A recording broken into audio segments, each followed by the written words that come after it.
ਅੱਜ ਅਸੀਂ ਅਜੋਕੀ ਸਿੱਖਿਆ ਨੀਤੀ ਅਤੇ ਅਧਿਆਪਕ ਦੀ ਬਦਲਦੀ ਭੂਮਿਕਾ ਵਿਸ਼ੇ ਤੇ ਗੱਲਬਾਤ ਕਰਾਂਗੇ। ਸਭ ਤੋਂ ਪਹਿਲਾਂ ਮੈਂ being a teacher lecture series ਦਾ ਆਯੋਜਨ ਕਰ ਰਹੇ ਡਾਕਟਰ ਨੀਤੂ ਅਰੋੜਾ ਜੀ ਦਾ, ਡਾਕਟਰ ਰਵਿੰਦਰ ਘੁੰਮਣ ਜੀ ਦਾ ਅਤੇ ਉਹਨਾਂ ਦੇ ਸਾਥੀਆਂ ਦਾ ਸ਼ੁਕਰੀਆ ਅਦਾ ਕਰਦਾ ਹਾਂ ਕਿ ਉਹਨਾਂ ਨੇ ਮੈਨੂੰ ਇਸ ਵਿਸ਼ੇ ਤੇ ਗੱਲਬਾਤ ਕਰਨ ਦਾ ਮੌਕਾ ਦਿੱਤਾ। ਇਸ ਤੋਂ ਬਾਅਦ ਮੈਂ ਤੁਹਾਡੇ ਸਾਰੇ ਸਾਥੀਆਂ ਦਾ ਸਵਾਗਤ ਕਰਦਾ ਹਾਂ ਜੋ ਇਸ ਗੱਲਬਾਤ ਨੂੰ ਸੁਣ ਰਹੇ ਹਨ। ਇਸ ਲੈਕਚਰ ਨੂੰ ਮੈਂ ਗੱਲਬਾਤ ਦਾ ਨਾਂ ਸੁਚੇਤ ਰੂਪ 'ਚ ਦੇ ਰਿਹਾ ਹਾਂ ਕਿਉਂਕਿ ਭਾਵੇਂ ਇਸ ਪਲ ਤੁਸੀਂ ਇਸ ਵਿਸ਼ੇ ਬਾਰੇ ਮੇਰੇ ਨਾਲ ਸੰਵਾਦ ਨਹੀਂ ਰਚਾ ਪਾਓਗੇ, ਪਰੰਤੂ ਇਸ ਲੈਕਚਰ ਸੀਰੀਜ਼ ਦਾ ਜੋ ਮੰਤਵ ਹੈ ਉਹ ਯਕੀਨਨ ਸਮਾਜ ਵਿੱਚ ਸਿੱਖਿਆ ਦੇ ਵਿਸ਼ਿਆਂ ਤੇ ਵਿਸ਼ੇਸ਼ ਕਰਕੇ ਅਧਿਆਪਕ ਨਾਲ ਵਾਬਸਤਾ ਮਸਲਿਆਂ ਬਾਰੇ ਇੱਕ ਸੰਵਾਦ ਸਿਰਜਣਾ ਹੀ ਹੈ।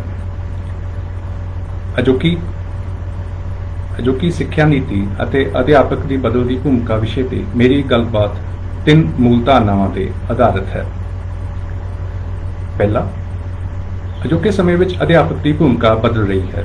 ਅਜੋਕਾ ਸਮਾਜਿਕ ਆਰਥਿਕ ਪ੍ਰਬੰਧ ਅਧਿਆਪਕ ਤੋਂ ਜਿਸ ਭੂਮਿਕਾ ਦੀ ਆਸ ਰੱਖ ਰਿਹਾ ਹੈ ਉਸ ਨੂੰ ਵੱਖ-ਵੱਖ ਨੀਤੀਗਤ ਫੈਸਲਿਆਂ ਰਾਹੀਂ ਜਿਸ ਭੂਮਿਕਾ ਲਈ ਤਿਆਰ ਕਰ ਰਿਹਾ ਹੈ ਉਹ ਇੱਕ ਅਰਸੇ ਤੋਂ ਵਿਦਿਆਰਥੀਆਂ ਦੇ ਵਿਅਕਤੀਗਤ ਵਿਕਾਸ ਅਤੇ ਸਮਾਜ ਦੇ ਵਿਕਾਸ ਵਿੱਚ ਅਧਿਆਪਕ ਦੀ ਪ੍ਰਵਾਨਿਤ ਮੰਨੀ ਜਾਂਦੀ ਭੂਮਿਕਾ ਨਾਲੋਂ ਵੱਖਰੀ ਹੈ। ਅਧਿਆਪਕ ਦੀ ਭੂਮਿਕਾ ਵਿੱਚ ਤਬਦੀਲੀ ਪਿਛਲੇ ਸਮੇਂ ਦੌਰਾਨ ਸਿੱਖਿਆ ਦੇ ਸੰਕਲਪ ਅਤੇ ਸਿੱਖਿਆ ਦੀ ਭੂਮਿਕਾ ਵਿੱਚ ਆਈ ਤਬਦੀਲੀ ਨਾਲ ਜੁੜੀ ਹੋਈ ਹੈ। ਤੇ ਤੀਸਰਾ ਕਿ ਸਿੱਖਿਆ ਦੇ ਸੰਕਲਪ ਅਤੇ ਭੂਮਿਕਾ ਵਿੱਚ ਤਬਦੀਲੀ ਦਾ ਸਬੰਧ ਪਿਛਲੇ ਸਮੇਂ ਦੌਰਾਨ ਸਾਡੇ ਦੇਸ਼ ਅਤੇ ਸਮੁੱਚੇ ਵਿਸ਼ਵ ਵਿੱਚ ਵਾਪਰੀਆਂ ਵਿਆਪਕ ਸਮਾਜਿਕ ਆਰਥਿਕ ਤਬਦੀਲੀਆਂ ਨਾਲ ਹੈ। ਇਹ ਵਿਆਪਕ ਸਮਾਜਿਕ ਆਰਥਿਕ ਤਬਦੀਲੀਆਂ ਕੀ ਹਨ? ਇਹਨਾਂ ਦਾ ਸਰੂਪ ਕੀ ਹੈ? ਇਹਨਾਂ ਤਬਦੀਲੀਆਂ ਨੇ ਸਿੱਖਿਆ ਦੇ ਖੇਤਰ ਨੂੰ ਕਿਸ ਤਰ੍ਹਾਂ ਪ੍ਰਭਾਵਿਤ ਕੀਤਾ ਹੈ? ਮੈਂ ਆਪਣੀ ਗੱਲ ਇੱਥੋਂ ਸ਼ੁਰੂ ਕਰਾਂਗਾ। ਇਹ ਵਿਆਪਕ ਸਮਾਜਿਕ ਆਰਥਿਕ ਤਬਦੀਲੀਆਂ ਵਿਸ਼ਵੀਕਰਨ ਦੇ ਵਰਤਾਰੇ ਨਾਲ ਜੁੜੀਆਂ ਹੋਈਆਂ ਹਨ। ਵਿਸ਼ਵੀਕਰਨ ਪੂੰਜੀਵਾਦ ਦਾ ਵਿਸ਼ਵ ਵਿਆਪੀਕਰਨ ਦਾ ਵਰਤਾਰਾ ਹੈ। ਮੰਡੀ ਦੇ ਵਿਆਪੀਕਰਨ ਦਾ ਵਰਤਾਰਾ ਹੈ। ਇਹ ਵਿਸ਼ਵੀਕਰਨ ਇਸ ਨਵਉਦਾਰਵਾਦੀ ਧਾਰਨਾ ਤੇ ਆਧਾਰਿਤ ਹੈ ਕਿ ਸਭ ਆਰਥਿਕ ਕਿਰਿਆਵਾਂ ਨੂੰ ਮੰਡੀ ਦੇ ਅਧੀਨ ਹੋਣਾ ਚਾਹੀਦਾ ਹੈ। ਇਸ ਵਿਵਸਥਾ ਵਿੱਚ ਸਟੇਟ ਦਾ ਕਾਰਜ ਲੋਕ ਹਿੱਤ ਵਿੱਚ ਕਾਰਜਸ਼ੀਲ ਹੋਣ ਦੀ ਥਾਂ ਮੰਡੀ ਦੀ ਕਾਰਜਸ਼ੀਲਤਾ ਨੂੰ ਬੜਾਵਾ ਦੇਣਾ ਹੈ ਅਤੇ ਪ੍ਰਾਈਵੇਟ ਕੈਪੀਟਲ ਦੇ ਮੁਨਾਫਾ ਬਖਸ਼ ਚੱਲਣ ਨੂੰ ਯਕੀਨੀ ਬਣਾਉਣਾ ਹੈ। ਸਾਡੇ ਦੇਸ਼ ਵਿੱਚ 1990 ਦੇ ਆਰੰਭ ਤੋਂ ਇਹ ਨਵਉਦਾਰਵਾਦੀ ਵਿਵਸਥਾ ਸਥਾਪਿਤ ਹੋ ਰਹੀ ਹੈ, ਜਿਸ ਦੇ ਨਤੀਜੇ ਵਜੋਂ ਭਾਰਤੀ ਸਟੇਟ ਦੀ ਸਮਾਜਿਕ ਖੇਤਰਾਂ ਵਿੱਚ ਸੰਵਿਧਾਨ ਆਧਾਰਿਤ ਲੋਕ ਹਿੱਤੂ ਭੂਮਿਕਾ ਸੀਮਤ ਹੋ ਰਹੀ ਹੈ ਅਤੇ ਉਸ ਦੀ ਮੰਡੀ ਹਿੱਤੂ ਭੂਮਿਕਾ ਵਿਸਤ੍ਰਿਤ ਹੁੰਦੀ ਜਾ ਰਹੀ ਹੈ। ਇਸ ਵਿਸ਼ਵੀਕਰਨ ਦੇ ਵਰਤਾਰੇ ਨੇ ਸਿੱਖਿਆ ਦੇ ਖੇਤਰ ਨੂੰ ਵਿਆਪਕ ਤੌਰ ਤੇ ਪ੍ਰਭਾਵਿਤ ਕੀਤਾ ਹੈ। ਇਸ ਦਾ ਇੱਕ ਕਾਰਨ ਇਹ ਹੈ ਕਿ ਇਸ ਵਿਸ਼ਵੀ ਅਰਥ ਵਿਵਸਥਾ ਨੂੰ ਇੱਕ ਗਿਆਨਮਈ ਅਰਥ ਵਿਵਸਥਾ, ਇੱਕ ਨੌਲੇਜ ਇਕੋਨਮੀ ਵਜੋਂ ਚਿਤਵਿਆ ਜਾ ਰਿਹਾ ਹੈ ਅਤੇ ਇਸ ਦੇ ਚੱਲਣ ਲਈ ਸਿੱਖਿਆ ਬੁਨਿਆਦੀ ਹਾਲਾਤ ਸਿਰਜਦੀ ਹੈ। ਕਿਹਾ ਜਾ ਰਿਹਾ ਕਿ ਉਹ ਦੇਸ਼ ਜਿਨ੍ਹਾਂ ਵਿੱਚ ਸਿੱਖਿਆ ਦਾ ਵਿਕਾਸ ਜ਼ਿਆਦਾ ਹੋਵੇਗਾ ਉਹ ਦੇਸ਼ ਹੀ ਇਸ ਵਿਸ਼ਵੀਕ੍ਰਿਤ ਅਰਥ ਵਿਵਸਥਾ ਵਿੱਚ ਇੱਕ ਬਿਹਤਰ ਸਥਾਨ ਹਾਸਲ ਕਰ ਪਾਉਣਗੇ। ਉਹਨਾਂ ਦੀਆਂ ਇਕੋਨਮੀਜ਼ ਹੀ ਵਿਕਸਿਤ ਇਕੋਨਮੀਜ਼ ਬਣਨ ਵੱਲ ਅਗਰਸਰ ਹੋ ਸਕਣਗੀਆਂ। ਵਿਸ਼ਵੀਕਰਨ ਨੇ ਸੰਸਾਰ ਦੇ ਵੱਖ-ਵੱਖ ਦੇਸ਼ਾਂ, ਖਾਸ ਕਰਕੇ ਵਿਕਾਸਸ਼ੀਲ ਦੇਸ਼ਾਂ ਦੀਆਂ ਸਿੱਖਿਆ ਨੀਤੀਆਂ ਨੂੰ ਵਿਆਪਕ ਤੌਰ ਤੇ ਪ੍ਰਭਾਵਿਤ ਕੀਤਾ ਹੈ। ਅਸਲ ਵਿੱਚ ਵਿਸ਼ਵੀਕਰਨ ਦੇ ਦੌਰ ਵਿੱਚ ਅੰਤਰਰਾਸ਼ਟਰੀ ਸੰਸਥਾਵਾਂ ਜਿਵੇਂ ਕਿ ਵਿਸ਼ਵ bank, UNESCO, United Nations Development Programme ਆਦਿ ਦਾ ਸਿੱਖਿਆ ਨੀਤੀ ਨਿਰਮਾਣ ਦੇ ਖੇਤਰ ਵਿੱਚ ਦਖਲ ਵੱਧਦਾ ਹੀ ਜਾ ਰਿਹਾ ਹੈ। ਇਹਨਾਂ ਸੰਸਥਾਵਾਂ ਵੱਲੋਂ ਦਿੱਤੀਆਂ ਗਈਆਂ ਪਾਲਿਸੀ ਗਾਈਡਲਾਈਨਸ ਨੇ ਵੱਖ-ਵੱਖ ਦੇਸ਼ਾਂ ਦੀਆਂ ਸਿੱਖਿਆ ਨੀਤੀਆਂ ਨੂੰ ਪ੍ਰਭਾਵਿਤ ਕੀਤਾ ਹੈ। ਭਾਵੇਂ ਸਾਡੇ ਦੇਸ਼ ਵਿੱਚ ਅਜੇ ਵੀ 1986 ਦੀ ਕੌਮੀ ਸਿੱਖਿਆ ਨੀਤੀ ਹੀ ਦੇਸ਼ ਦੀ ਅਫੀਸ਼ੀਅਲ ਸਿੱਖਿਆ ਨੀਤੀ ਹੈ, ਪਰੰਤੂ 1990 ਵਿੱਚ ਆਰੰਭ ਹੋਏ ਵਿਸ਼ਵੀਕਰਨ ਦੇ ਦੌਰ ਤੋਂ ਹੁਣ ਤੱਕ ਕਈ ਸਿੱਖਿਆ ਨੀਤੀਗਤ ਦਸਤਾਵੇਜ਼ ਸਾਹਮਣੇ ਆਏ ਹਨ, ਜਿਵੇਂ ਕਿ ਅੰਬਾਨੀ ਬਿਰਲਾ ਰਿਪੋਰਟ, ਨੈਸ਼ਨਲ ਨੌਲੇਜ ਕਮਿਸ਼ਨ ਦੀ ਰਿਪੋਰਟ, ਕੌਮੀ ਸਿੱਖਿਆ ਨੀਤੀ ਦੇ 2015 ਤੇ 2019 ਦੇ ਡਰਾਫਟ, 5 ਸਾਲਾ ਯੋਜਨਾਵਾਂ ਦੇ ਦਸਤਾਵੇਜ਼ ਆਦਿ। ਇਹਨਾਂ ਦਸਤਾਵੇਜ਼ਾਂ ਦਾ ਮੁਤਾਲਿਆ ਸਿੱਖਿਆ ਦੇ ਖੇਤਰ ਵਿੱਚ ਵਿਸ਼ਵੀਕਰਨ ਦੇ ਸਨਮੁਖ ਆਈਆਂ ਤਬਦੀਲੀਆਂ ਨੂੰ ਪੇਸ਼ ਕਰਦਾ ਹੈ। ਇਹਨਾਂ ਤਬਦੀਲੀਆਂ ਵਿੱਚੋਂ ਇੱਕ ਬੁਨਿਆਦੀ ਤਬਦੀਲੀ ਸਿੱਖਿਆ ਦੇ ਸੰਕਲਪ ਅਤੇ ਭੂਮਿਕਾ ਵਿੱਚ ਆਈ ਤਬਦੀਲੀ ਹੈ। ਸਿੱਖਿਆ ਦੇ ਸੰਕਲਪ ਅਤੇ ਭੂਮਿਕਾ ਵਿੱਚ 3 ਪ੍ਰਮੁੱਖ ਤਬਦੀਲੀਆਂ ਦੀ ਨਿਸ਼ਾਨਦੇਹੀ ਕੀਤੀ ਜਾ ਸਕਦੀ ਹੈ। ਪਹਿਲੀ ਤਬਦੀਲੀ ਸਿੱਖਿਆ ਦਾ ਇੱਕ ਕਮੋਡਿਟੀ ਵਜੋਂ ਵੇਖਿਆ ਜਾਣਾ ਜਾਂ ਸਿੱਖਿਆ ਦੇ ਕਮੋਡਿਟੀ ਬਣ ਜਾਣਾ ਹੈ। ਵਿਸ਼ਵੀਕਰਨ ਦੇ ਦੌਰ ਵਿੱਚ ਸਾਹਮਣੇ ਆਏ ਨੀਤੀ ਦਸਤਾਵੇਜ਼ਾਂ ਵਿੱਚ ਸਿੱਖਿਆ ਨੂੰ ਇੱਕ ਕਮੋਡਿਟੀ ਵਜੋਂ ਸੰਕਲਪਿਤ ਕੀਤਾ ਜਾ ਰਿਹਾ ਹੈ। ਅਜਿਹੀ ਕਮੋਡਿਟੀ ਜਿਸ ਨੂੰ ਵੇਚਿਆ ਤੇ ਖਰੀਦਿਆ ਜਾ ਸਕਦਾ ਹੈ। ਸਿੱਖਿਆ ਦੀ ਇਸ ਦਾ ਨਾਲ ਨਤੀਜੇ ਵਜੋਂ ਸਿੱਖਿਆ ਦਾ ਤੇਜ਼ੀ ਨਾਲ ਕਮਰਸ਼ੀਅਲਾਈਜੇਸ਼ਨ ਅਤੇ ਪ੍ਰਾਈਵੇਟਾਈਜੇਸ਼ਨ ਸਾਡੇ ਸਾਹਮਣੇ ਆਉਂਦਾ ਹੈ। ਇਸ ਸਮੇਂ ਦੌਰਾਨ ਸਾਡੇ ਦੇਸ਼ ਵਿੱਚ ਵੀ ਨਿੱਜੀ ਸਕੂਲ, ਕਾਲਜ, ਯੂਨੀਵਰਸਿਟੀਆਂ ਦੀ ਗਿਣਤੀ ਬੜੀ ਤੇਜ਼ੀ ਨਾਲ ਵਧੀ ਹੈ। ਵੱਡੀ ਗਿਣਤੀ ਵਿੱਚ ਯੂਨੀਵਰਸਿਟੀਆਂ ਅਤੇ ਕਾਲਜ ਮੁਨਾਫਾ ਬਖਸ਼ ਸੰਸਥਾਵਾਂ ਵਜੋਂ ਸਥਾਪਿਤ ਹੋਏ ਹਨ। ਇਸੇ ਤਰ੍ਹਾਂ ਨਿੱਜੀ ਖੇਤਰ ਵਿੱਚ ਵੱਡੀ ਗਿਣਤੀ ਵਿੱਚ ਸਮਾਜ ਦੇ ਵੱਖ-ਵੱਖ ਵਰਗਾਂ ਨੂੰ ਸਿੱਖਿਆ ਪ੍ਰਦਾਨ ਕਰਨ ਲਈ ਵੱਖ-ਵੱਖ ਤਰ੍ਹਾਂ ਦੇ ਨਿੱਜੀ ਸਕੂਲ ਹੋਂਦ ਵਿੱਚ ਆਏ ਹਨ। ਅਜਿਹੀ ਸਥਿਤੀ ਵਿੱਚ ਇੱਕ ਸਟ੍ਰੈਟੀਫਾਈਡ ਸਕੂਲ ਸਿਸਟਮ ਹੋਂਦ ਵਿੱਚ ਆਉਂਦਾ ਹੈ, ਜਿਸ ਵਿੱਚ ਵੱਖ-ਵੱਖ ਸਮਾਜਿਕ ਵਰਗਾਂ, ਵੱਖ-ਵੱਖ ਸਮਾਜਿਕ ਆਰਥਿਕ ਵਰਗਾਂ ਦੇ ਬੱਚੇ ਵੱਖ-ਵੱਖ ਕਿਸਮ ਦੇ ਸਕੂਲਾਂ ਵਿੱਚ ਜਾ ਰਹੇ ਹਨ। ਅਜਿਹਾ ਕਰਨ ਨਾਲ ਕੋਠਾਰੀ ਕਮਿਸ਼ਨ ਵੱਲੋਂ ਦੇਸ਼ ਦੀ ਜਮਹੂਰੀ ਵਿਵਸਥਾ ਦੇ ਅਨੁਸਾਰ ਹੀ ਕਾਮਨ ਸਕੂਲ ਸਿਸਟਮ ਦਾ ਦਿੱਤਾ ਗਿਆ ਕਨਸੈਪਟ ਬਿਲਕੁਲ ਹੀ ਬੈਕਗ੍ਰਾਉਂਡ ਵਿੱਚ ਚਲਾ ਗਿਆ ਹੈ ਅਤੇ ਅਜਿਹੇ ਕਾਮਨ ਸਕੂਲ ਸਿਸਟਮ ਨੂੰ ਸਥਾਪਿਤ ਕਰਨਾ ਹੁਣ ਭਾਰਤੀ ਸਟੇਟ ਦੀ ਕੋਈ ਵੀ ਤਰਜੀਹ ਨਹੀਂ ਹੈ। ਇਸੇ ਤਰ੍ਹਾਂ ਵਿਸ਼ਵ ਵਪਾਰ ਸੰਗਠਨ ਨੇ ਦੇ ਅੰਤਰਗਤ general agreement on trade in services GATS ਸਿੱਖਿਆ ਨੂੰ ਇੱਕ ਕਮਰਸ਼ੀਅਲ ਸਰਵਿਸ ਵਜੋਂ ਪ੍ਰਭਾਵਿਤ ਕਰਦਾ ਹੈ, ਇੱਕ ਕਮਰਸ਼ੀਅਲ ਸਰਵਿਸ ਵਜੋਂ ਪ੍ਰਭਾਸ਼ਿਤ ਕਰਦਾ ਹੈ। ਅਜਿਹੀ ਕਮਰਸ਼ੀਅਲ ਸਰਵਿਸ ਜਿਸ ਦਾ ਅੰਤਰਰਾਸ਼ਟਰੀ ਵਪਾਰ ਸੰਭਵ ਹੈ। ਸਿੱਖਿਆ ਨੂੰ ਅੰਤਰਰਾਸ਼ਟਰੀ ਵਪਾਰ ਲਈ ਕਮਰਸ਼ੀਅਲ ਸਰਵਿਸ ਤਬਦੀਲ ਕਰ ਦੇਣਾ ਉਸ ਨੂੰ ਕਿਸੇ ਦੇਸ਼ ਦੇ ਸਮਾਜਿਕ, ਰਾਜਨੀਤਿਕ ਅਤੇ ਸੱਭਿਆਚਾਰਕ ਪ੍ਰਸੰਗ ਨਾਲੋਂ ਨਖੇੜ ਕੇ ਵੇਖਣਾ ਹੈ। ਸਿੱਖਿਆ ਦਾ ਅਜਿਹਾ ਸੰਕਲਪ ਸਿੱਖਿਆ ਨੂੰ ਇੱਕ ਬਿਜ਼ਨਸ ਓਪਰਚੁਨਿਟੀ ਵਜੋਂ ਵੇਖਦਾ ਹੈ ਅਤੇ ਵੱਧ ਤੋਂ ਵੱਧ ਨਿੱਜੀ ਮੁਨਾਫਾ ਕਮਾਉਣ ਦੇ ਇੱਕ ਸਾਧਨ ਵਜੋਂ ਇਸ ਦੇ ਵਿਕਾਸ ਦਾ ਰਾਹ ਖੋਲ੍ਹਦਾ ਹੈ। ਦੂਜੀ ਤਬਦੀਲੀ ਸਿੱਖਿਆ ਦੇ ਮਨੋਰਥ ਨੂੰ ਬਿਜ਼ਨਸ ਦੀਆਂ ਜਾਂ ਮੰਡੀ ਦੀਆਂ ਲੋੜਾਂ ਦੀ ਪੂਰਤੀ ਕਰਨ ਵੱਲ ਸੇਧਤ ਹੈ। ਐਜੂਕੇਸ਼ਨ ਫਾਰ ਬਿਜ਼ਨਸ ਅਜੋਕੇ ਸਮੇਂ ਵਿੱਚ ਸਿੱਖਿਆ ਇੱਕ ਸੰਤੁਲਿਤ ਮਨੁੱਖੀ ਵਿਕਾਸ ਦੀ ਪ੍ਰਕਿਰਿਆ ਦੀ ਥਾਂ ਮੁੱਖ ਤੌਰ ਤੇ ਪੂੰਜੀਵਾਦੀ ਵਿਵਸਥਾ ਦੇ ਮੁਨਾਫਾ ਬਖਸ਼ ਚੱਲਣ ਲਈ ਬੁਨਿਆਦੀ ਸ਼ਰਤ ਬਣ ਗਈ ਹੈ। ਇਸ ਸੰਦਰਭ ਵਿੱਚ ਸਿੱਖਿਆ ਨੂੰ ਉਹਨਾਂ ਸਕਿੱਲਸ ਜਾਂ ਹੁਨਰਾਂ ਦੀ ਸਿੱਖਿਆ ਪ੍ਰਦਾਨ ਕਰਨ ਤੱਕ ਸੀਮਿਤ ਕੀਤਾ ਜਾ ਰਿਹਾ ਹੈ ਜੋ ਵਿਸ਼ਵੀਕ੍ਰਿਤ ਪੂੰਜੀਵਾਦੀ ਅਰਥ ਵਿਵਸਥਾ ਦੀਆਂ ਉਤਪਾਦਨ ਅਤੇ ਖਪਤ ਦੀਆਂ ਲੋੜਾਂ ਦੀ ਪੂਰਤੀ ਕਰਨ। ਵਿਅਕਤੀ ਦਾ ਸਰਵਪੱਖੀ ਵਿਕਾਸ ਇਸ ਸਿੱਖਿਆ ਦਾ ਟੀਚਾ ਨਹੀਂ ਹੈ, ਸਗੋਂ ਇਹ ਸਿੱਖਿਆ ਨੂੰ ਇੱਕ ਇਕਨੋਮਿਕ ਕੈਟੇਗਰੀ ਵਜੋਂ ਵੇਖਦੇ ਹਾਂ। ਇਸ ਦਾ ਟੀਚਾ ਇਹ ਹੈ ਕਿ ਇਹ ਵਿਅਕਤੀ ਨੂੰ ਇਸ ਯੋਗ ਬਣਾਵੇ ਕਿ ਉਹ ਮੰਡੀ ਵਿਵਸਥਾ ਦਾ ਹਿੱਸਾ ਬਣ ਸਕਣ। ਇਸ ਮੈਦਾਨ ਸਿੱਖਿਆ ਦੇ ਸਰਵਵਿਆਪੀਕਰਨ ਲਈ ਕੀਤੇ ਗਏ ਵਿਸ਼ੇਸ਼ ਯਤਨਾਂ ਨੂੰ ਇਸ ਪ੍ਰਸੰਗ ਵਿੱਚ ਦੇਖਿਆ ਜਾ ਸਕਦਾ ਹੈ। 1990 ਵਿੱਚ ਵਿਸ਼ਵੀਕਰਨ ਦੇ ਦੌਰ ਦੇ ਨਾਲ ਹੀ ਸਿੱਖਿਆ ਦੇ ਸਰਵਵਿਆਪੀਕਰਨ ਦਾ ਦੌਰ ਵੀ ਸ਼ੁਰੂ ਹੁੰਦਾ ਹੈ। ਸਿੱਖਿਆ ਦੇ ਸਰਵਵਿਆਪੀਕਰਨ ਲਈ ਅੰਤਰਰਾਸ਼ਟਰੀ ਐਫਰਟਸ ਦਾ ਦੌਰ ਵੀ ਸ਼ੁਰੂ ਹੁੰਦਾ ਹੈ। 1990 ਵਿੱਚ ਜਮੈਟੀਅਨ ਵਿੱਚ ਥਾਈਲੈਂਡ ਵਿੱਚ ਵਰਲਡ ਬੈਂਕ ਵੱਲੋਂ ਕਾਨਫਰੰਸ ਆਰਗੇਨਾਈਜ਼ ਕੀਤੀ ਜਾਂਦੀ ਹੈ ਐਜੂਕੇਸ਼ਨ ਫॉर ਆਲ ਲਈ, ਜਿਹਦੇ ਵਿੱਚ ਇਸ ਗੱਲ ਤੇ ਜ਼ੋਰ ਦਿੱਤਾ ਜਾਂਦਾ ਹੈ ਕਿ ਉਹ ਵਿਕਾਸਸ਼ੀਲ ਦੇਸ਼ ਜਿਨ੍ਹਾਂ ਵਿੱਚ ਹਾਲੇ ਸਿੱਖਿਆ ਦਾ ਸਰਵਵਿਆਪੀਕਰਨ ਨਹੀਂ ਹੋਇਆ, ਉਹ ਯਕੀਨੀ ਤੌਰ ਤੇ ਸਿੱਖਿਆ ਦਾ ਸਰਵਵਿਆਪੀਕਰਨ ਲਈ ਯਤਨ ਕਰਨ ਔਰ ਸਿੱਖਿਆ ਦਾ ਸਰਵਵਿਆਪੀਕਰਨ ਯਕੀਨੀ ਬਣਾਉਣ, ਕਿਉਂਕਿ ਸਿੱਖਿਆ ਦਾ ਅਜਿਹਾ ਸਰਵਵਿਆਪੀਕਰਨ ਇਸ ਮੰਡੀ ਆਧਾਰਿਤ ਵਿਸ਼ਵ ਅਰਥ ਵਿਵਸਥਾ ਦੀ ਸਮੂਥ ਫੰਕਸ਼ਨਿੰਗ ਲਈ, ਇਹਦੇ ਇੱਕ ਸੁਭਾਵਿਕ ਚੱਲਣ ਲਈ ਇੱਕ ਬੁਨਿਆਦੀ ਜ਼ਰੂਰਤ ਹੈ।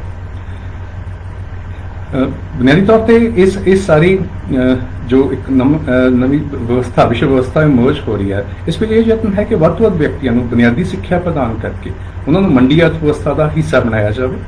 ਇਸੇ ਲਈ ਵਿਸ਼ਵ ਬੈਂਕ ਜਿਹੀਆਂ ਅੰਤਰਰਾਸ਼ਟਰੀ ਵਿੱਤੀ ਸੰਸਥਾਵਾਂ ਬੁਨਿਆਦੀ ਸਿੱਖਿਆ ਦੇ ਸਰਵਵਿਆਪੀਕਰਨ ਦੇ ਇਹਨਾਂ ਪ੍ਰੋਗਰਾਮਾਂ ਲਈ ਫੰਡ ਮੁਹੱਈਆ ਕਰਵਾ ਰਹੀਆਂ ਹਨ। ਇਸ ਤੋਂ ਇਲਾਵਾ ਅੰਗਰੇਜ਼ੀ ਅਤੇ ਕੰਪਿਊਟਰ ਸਿੱਖਿਆ ਨੂੰ ਮੁੱਢਲੀਆਂ ਜਮਾਤਾਂ ਦੇ ਪਾਠਕ੍ਰਮ ਵਿੱਚ ਸ਼ਾਮਲ ਕਰਨਾ ਵੀ ਸਿੱਖਿਆ ਨੂੰ ਮੰਡੀ ਦੀਆਂ ਜ਼ਰੂਰਤਾਂ ਮੁਤਾਬਕ ਢਾਲਣ ਦੇ ਯਤਨਾਂ ਵਜੋਂ ਵੇਖਿਆ ਜਾ ਸਕਦਾ ਹੈ। ਭਾਸ਼ਾ ਵਿਗਿਆਨਕ ਤੌਰ ਤੇ ਔਰ ਭਾਸ਼ਾ ਸ਼ਾਸਤਰ ਇਸ ਗੱਲ ਤੇ ਜ਼ੋਰ ਦਿੰਦੇ ਆ ਕਿ ਬੱਚੇ ਦੀ ਜੋ ਮੁੱਢਲੀ ਸਿੱਖਿਆ ਹੈ ਉਸ ਵਿੱਚ ਉਸ ਦੀ ਮਾਤ ਭਾਸ਼ਾ ਹੀ ਉਸ ਦੀ ਸਿੱਖਿਆ ਦਾ ਮਾਧਿਅਮ ਹੋਣਾ ਚਾਹੀਦਾ ਹੈ ਔਰ ਮਾਤ ਭਾਸ਼ਾ ਹੀ ਮੁੱਖ ਤੌਰ ਤੇ ਪੜ੍ਹੀ ਜਾਣ ਵਾਲੀ ਭਾਸ਼ਾ ਹੈ। ਸਾਡੇ ਦੇਸ਼ ਵਿੱਚ ਜੋ 3 ਲੈਂਗੁਏਜ ਫਾਰਮੂਲਾ ਸਾਹਮਣੇ ਆਇਆ, ਜੋ 3 ਲੈਂਗੁਏਜ ਫਾਰਮੂਲਾ ਅਡਾਪਟ ਕੀਤਾ ਗਿਆ, ਉਸ ਵਿੱਚ ਵੀ ਬੁਨਿਆਦੀ ਤੌਰ ਤੇ ਇਸ ਗੱਲ ਤੇ ਫੋਕਸ ਸੀ ਕਿ ਮੁੱਢਲੇ ਸਮੇਂ 'ਚ ਬੱਚਾ ਆਪਣੀ ਸਿੱਖਿਆ ਮਾਤ ਭਾਸ਼ਾ 'ਚ ਹਾਸਲ ਕਰੇ, ਫਿਰ ਹਿੰਦੀ ਜਾਂ ਹੋਰ ਕੋਈ ਰਾਸ਼ਟਰੀ ਭਾਸ਼ਾ ਪੜ੍ਹੇ, ਉਸ ਤੋਂ ਬਾਅਦ ਅੰਗਰੇਜ਼ੀ ਇੰਟਰੋਡਿਊਸ ਕੀਤੀ ਜਾਵੇ। ਲੇਕਿਨ ਇਸ ਵਿਸ਼ਵੀਕਰਨ ਦੇ ਦੌਰ ਵਿੱਚ ਅੰਗਰੇਜ਼ੀ ਨੂੰ ਬਹੁਤੇ ਰਾਜਾਂ ਵਿੱਚ ਪਹਿਲੀ ਜਮਾਤ ਤੋਂ ਹੀ ਇੰਟਰੋਡਿਊਸ ਕੀਤਾ ਗਿਆ, ਜੋ ਕਿ ਭਾਸ਼ਾ ਵਿਗਿਆਨ ਦੇ ਪੱਖ ਤੋਂ ਵੀ ਔਰ ਮਨੋਵਿਗਿਆਨ ਦੇ ਪੱਖ ਤੋਂ ਵੀ, ਦੋਨਾਂ ਦੇ ਪੱਖ ਤੋਂ ਵੀ ਕੋਈ ਵਾਜਬ ਰਿਕਮੈਂਡੇਸ਼ਨ ਔਰ ਵਾਜਬ ਸਟੈਪ ਨਹੀਂ ਸੀ। ਦੂਸਰੀ ਗੱਲ, ਕੰਪਿਊਟਰ ਸਿੱਖਿਆ ਨੂੰ ਸਕੂਲਾਂ ਵਿੱਚ ਔਰ ਬਿਲਕੁਲ ਹੀ ਮੁੱਢਲੇ ਲੈਵਲ ਤੇ ਇੰਟਰੋਡਿਊਸ ਕਰਨਾ, ਇਸ ਦਾ ਵੀ ਉਦੇਸ਼ ਇਹੀ ਹੈ ਕਿ ਬੱਚੇ ਘੱਟੋ ਘੱਟ ਬੁਨਿਆਦੀ ਤੌਰ ਤੇ ਜੋ ਕੰਪਿਊਟਰ ਦੀ ਵਰਤੋਂ ਹੈ, ਕੰਪਿਊਟਰ ਦੇ ਜੋ ਬੁਨਿਆਦੀ ਸਕਿੱਲਸ ਹਨ, ਉਹ ਜ਼ਰੂਰ ਸਿੱਖ ਲੈਣ, ਕਿਉਂਕਿ ਜੋ ਮਾਰਕੀਟ ਇਕਨੋਮੀ ਇਮਰਜ ਹੋ ਰਹੀ ਹੈ ਇਸ ਵਿੱਚ ਅੰਗਰੇਜ਼ੀ ਔਰ ਕੰਪਿਊਟਰ ਦੀ ਜਾਣਕਾਰੀ ਬੁਨਿਆਦੀ ਹਨ। ਜੇਕਰ ਬੱਚੇ ਨੇ ਜਾਂ ਵਿਅਕਤੀ ਨੇ ਇਸ ਇਕਨੋਮੀ ਵਿੱਚ ਇੱਕ ਕੰਜ਼ਿਊਮਰ ਵਜੋਂ ਵੀ ਪਾਰਟਿਸਿਪੇਟ ਕਰਨਾ ਹੈ। ਇਸ ਲਈ ਸਾਰੀ ਜੋ ਬੁਨਿਆਦੀ ਸਿੱਖਿਆ ਹੈ, 8 ਸਾਲਾਂ ਦੀ ਬੁਨਿਆਦੀ ਸਿੱਖਿਆ ਦਾ ਕਨਸੈਪਟ ਸਾਡੇ ਦੇਸ਼ ਵਿੱਚ ਇਮਰਜ ਹੋਇਆ, ਜਿਹਦੇ ਵਿੱਚ ਰਾਈਟ ਟੂ ਐਜੂਕੇਸ਼ਨ ਦਿੱਤਾ ਗਿਆ, ਤਾਂ ਉਸ ਬੁਨਿਆਦੀ ਸਿੱਖਿਆ ਦੇ ਸੰਕਲਪ ਦੇ ਨਾਲ ਹੀ ਇਹ ਗੱਲ ਜੁੜੀ ਗਈ ਕਿ ਉਹ ਸਾਰੇ ਹੁਨਰ, ਉਹ ਸਾਰੇ ਸਕਿੱਲਸ, ਉਹ ਸਾਰੇ ਗਿਆਨ ਜਿਹੜੇ ਇਸ ਇਕਨੋਮੀ ਨੂੰ ਚਲਾਈ ਰੱਖਣ ਲਈ ਜ਼ਰੂਰੀ ਆ, ਉਹ ਬੱਚੇ ਜੋ ਇਸ ਗਿਆਨ ਤੋਂ ਵਿਰਵੇ ਹਨ ਉਹਨਾਂ ਨੂੰ ਕਿਸੇ ਵੀ ਤਰ੍ਹਾਂ ਸਕੂਲ ਸਿਸਟਮ ਦਾ ਹਿੱਸਾ ਬਣਾਇਆ ਜਾਏ, ਉਹਨਾਂ ਨੂੰ ਇਹ ਬੁਨਿਆਦੀ ਸਿੱਖਿਆ ਜ਼ਰੂਰ ਦਿੱਤੀ ਜਾਏ, ਉਹਨਾਂ ਨੂੰ ਇਹ ਬੁਨਿਆਦੀ ਸਕਿੱਲਸ ਜ਼ਰੂਰ ਸਿਖਾਏ ਜਾਣ ਤਾਂ ਕਿ ਉਹ ਮੰਡੀ ਦੇ ਚੱਲਣ ਤੋਂ ਬਾਹਰ ਨਾ ਰਹਿਣ। ਇਸ ਐਜੂਕੇਸ਼ਨ ਫਾਰ ਬਿਜ਼ਨਸ ਦਾ ਇਹ ਨੀਤੀਗਤ ਧਾਰਨਾ ਇਸ ਤੱਕ ਤੋਂ ਵੀ ਸਪਸ਼ਟ ਹੋ ਜਾਂਦੀ ਹੈ ਕਿ ਸਾਡੇ ਦੇਸ਼ ਵਿੱਚ ਸਿੱਖਿਆ ਨੀਤੀ ਦੇ ਨਿਰਮਾਣ 'ਚ ਕਾਰਪੋਰੇਟ ਸੈਕਟਰ ਨਾਲ ਸੰਬੰਧਿਤ ਲੋਕਾਂ ਨੂੰ ਵੀ ਸ਼ਾਮਲ ਕੀਤਾ ਗਿਆ। ਪਿਛਲੇ ਸਮੇਂ 'ਚ ਜੋ ਪਾਲਿਸੀ ਮੇਕਿੰਗ ਹੋਈ ਆ ਉਹਦੇ ਵਿੱਚ ਜਿੱਥੇ ਪਹਿਲਾਂ ਜੋ ਸਾਡੇ ਦੇਸ਼ 'ਚ ਪਾਲਿਸੀ ਮੇਕਿੰਗ ਰਹੀ ਹੈ ਉਹਦੇ 'ਚ ਐਜੂਕੇਸ਼ਨਿਸਟ ਸ਼ਾਮਲ ਕੀਤੇ ਜਾਂਦੇ ਸੀ, ਸਾਇੰਟਿਸਟ ਸ਼ਾਮਲ ਕੀਤੇ ਜਾਂਦੇ ਸੀ, ਪਾਲਿਸੀ ਜੋ ਪਲੈਨਰਸ ਆ ਉਹ ਸ਼ਾਮਲ ਕੀਤੇ ਜਾਂਦੇ ਸੀ। ਲੇਕਿਨ ਇਸ ਵਿਸ਼ਵੀਕਰਨ ਦੇ ਦੌਰ ਵਿੱਚ ਜੋ ਐਜੂਕੇਸ਼ਨ ਪਾਲਿਸੀ ਮੇਕਿੰਗ ਹੋਈ ਹੈ, ਚਾਹੇ ਉਹ ਹਾਇਰ ਐਜੂਕੇਸ਼ਨ ਲੈਵਲ ਤੇ ਹੋਈ ਹੈ, ਚਾਹੇ ਉਹ ਸਕੂਲ ਐਜੂਕੇਸ਼ਨ ਲੈਵਲ ਦੀ ਹੋਈ ਹੈ, ਉਹਦੇ ਵਿੱਚ ਕਾਰਪੋਰੇਟ ਸੈਕਟਰ ਨਾਲ ਜੁੜੇ ਹੋਏ ਜੋ ਵਿਅਕਤੀ ਹਨ ਉਹਨਾਂ ਨੂੰ ਸ਼ਾਮਲ ਕੀਤਾ ਗਿਆ। ਜਿਸ ਤਰ੍ਹਾਂ ਸੰਨ 2000 'ਚ ਬਿਰਲਾ ਅੰਬਾਨੀ ਰਿਪੋਰਟ ਪੇਸ਼ ਕੀਤੀ ਗਈ ਤਾਂ ਉਹਦੇ 'ਚ ਕੁਮਾਰ ਮੰਗਲਮ ਬਿਰਲਾ ਅਤੇ ਮੁਕੇਸ਼ ਅੰਬਾਨੀ ਉਸ ਕਮੇਟੀ ਦੇ ਸਰਬਰਾਹ ਬਣਾਏ ਗਏ ਜਿਸ ਨੇ ਐਜੂਕੇਸ਼ਨ ਬਾਰੇ ਆਪਣੀਆਂ ਰეკਮੈਂਡੇਸ਼ਨਸ ਦੇਣੀਆਂ ਸੀ। ਇਸੇ ਤਰ੍ਹਾਂ ਨੈਸ਼ਨਲ ਨੌਲੇਜ ਕਮਿਸ਼ਨ ਬਣਾਇਆ ਗਿਆ ਤਾਂ ਨੈਸ਼ਨਲ ਨੌਲੇਜ ਕਮਿਸ਼ਨ ਨੂੰ ਹੈਡ ਕਰਨ ਵਾਲੇ ਸੈਮ ਬਤਰੋਦਾ ਉਹ ਵੀ ਕਾਰਪੋਰੇਟ ਸੈਕਟਰ ਨਾਲ ਸੰਬੰਧਿਤ ਸਨ। ਇਸੇ ਤਰ੍ਹਾਂ 2012 ਵਿੱਚ ਨਾਰਾਇਣਾ ਮੂਰਤੀ ਕਮੇਟੀ ਬਣਾਈ ਗਈ ਕਿ ਹਾਇਰ ਐਜੂਕੇਸ਼ਨ ਵਿੱਚ ਪ੍ਰਾਈਵੇਟ ਪਾਰਟਿਸਿਪੇਸ਼ਨ ਕਿਸ ਤਰ੍ਹਾਂ ਹੋ ਸਕਦਾ ਹੈ, ਕਿਸ ਤਰ੍ਹਾਂ ਇਨਕਰੀਜ਼ ਕੀਤਾ ਜਾ ਸਕਦਾ, ਤਾਂ ਨਾਰਾਇਣਾ ਮੂਰਤੀ ਵੀ ਉਸ ਕਾਰਪੋਰੇਟ ਸੈਕਟਰ ਵਿੱਚੋਂ ਹੀ ਆਉਂਦੇ ਹਨ। ਤਾਂ ਇਸ ਦੌਰ ਵਿੱਚ ਇੱਕ ਮਹੱਤਵਪੂਰਨ ਤਬਦੀਲੀ ਜੋ ਸਿੱਖਿਆ ਦੇ ਪੱਖ ਤੋਂ ਆਉਂਦੀ ਹੈ, ਸਿੱਖਿਆ ਦੇ ਮਨੋਰਥ ਦੇ ਪੱਖ ਤੋਂ ਆਉਂਦੀ ਹੈ, ਉਹ ਇਹੀ ਹੈ ਕਿ ਸਿੱਖਿਆ ਨੂੰ ਅਸੀਂ ਇੱਕ ਬਿਜ਼ਨਸ ਵਜੋਂ ਸਿੱਖਿਆ ਨੂੰ ਬਿਜ਼ਨਸ ਲਈ ਵੇਖਣ ਲੱਗਦੇ ਹਾਂ। ਅਸੀਂ ਦੇਖਣ ਲੱਗਦੇ ਹਾਂ ਕਿ ਸਿੱਖਿਆ ਕਿਵੇਂ ਬਿਜ਼ਨਸ ਵਿੱਚ ਕੰਟਰੀਬਿਊਟ ਕਰ ਸਕਦੀ ਹੈ, ਇਸ ਇਕਨੋਮੀ ਨੂੰ ਕਿਵੇਂ ਕੰਟਰੀਬਿਊਟ ਕਰ ਸਕਦੀ ਹੈ, ਇਸ ਇਕਨੋਮੀ ਦੇ ਚੱਲਣ ਨੂੰ ਕਿਵੇਂ ਕੰਟਰੀਬਿਊਟ ਕਰ ਸਕਦੀ ਹੈ, ਕਿਵੇਂ ਜ਼ਿਆਦਾ ਤੋਂ ਜ਼ਿਆਦਾ ਲੋਕ ਜਿਹੜੇ ਉਹ ਸਿੱਖਿਆ ਦੇ ਬੁਨਿਆਦੀ ਸਕਿੱਲਸ ਹਾਸਲ ਕਰਕੇ ਇਸ ਇਕਨੋਮੀ ਦਾ ਹਿੱਸਾ ਬਣ ਸਕਦੇ ਹੋ।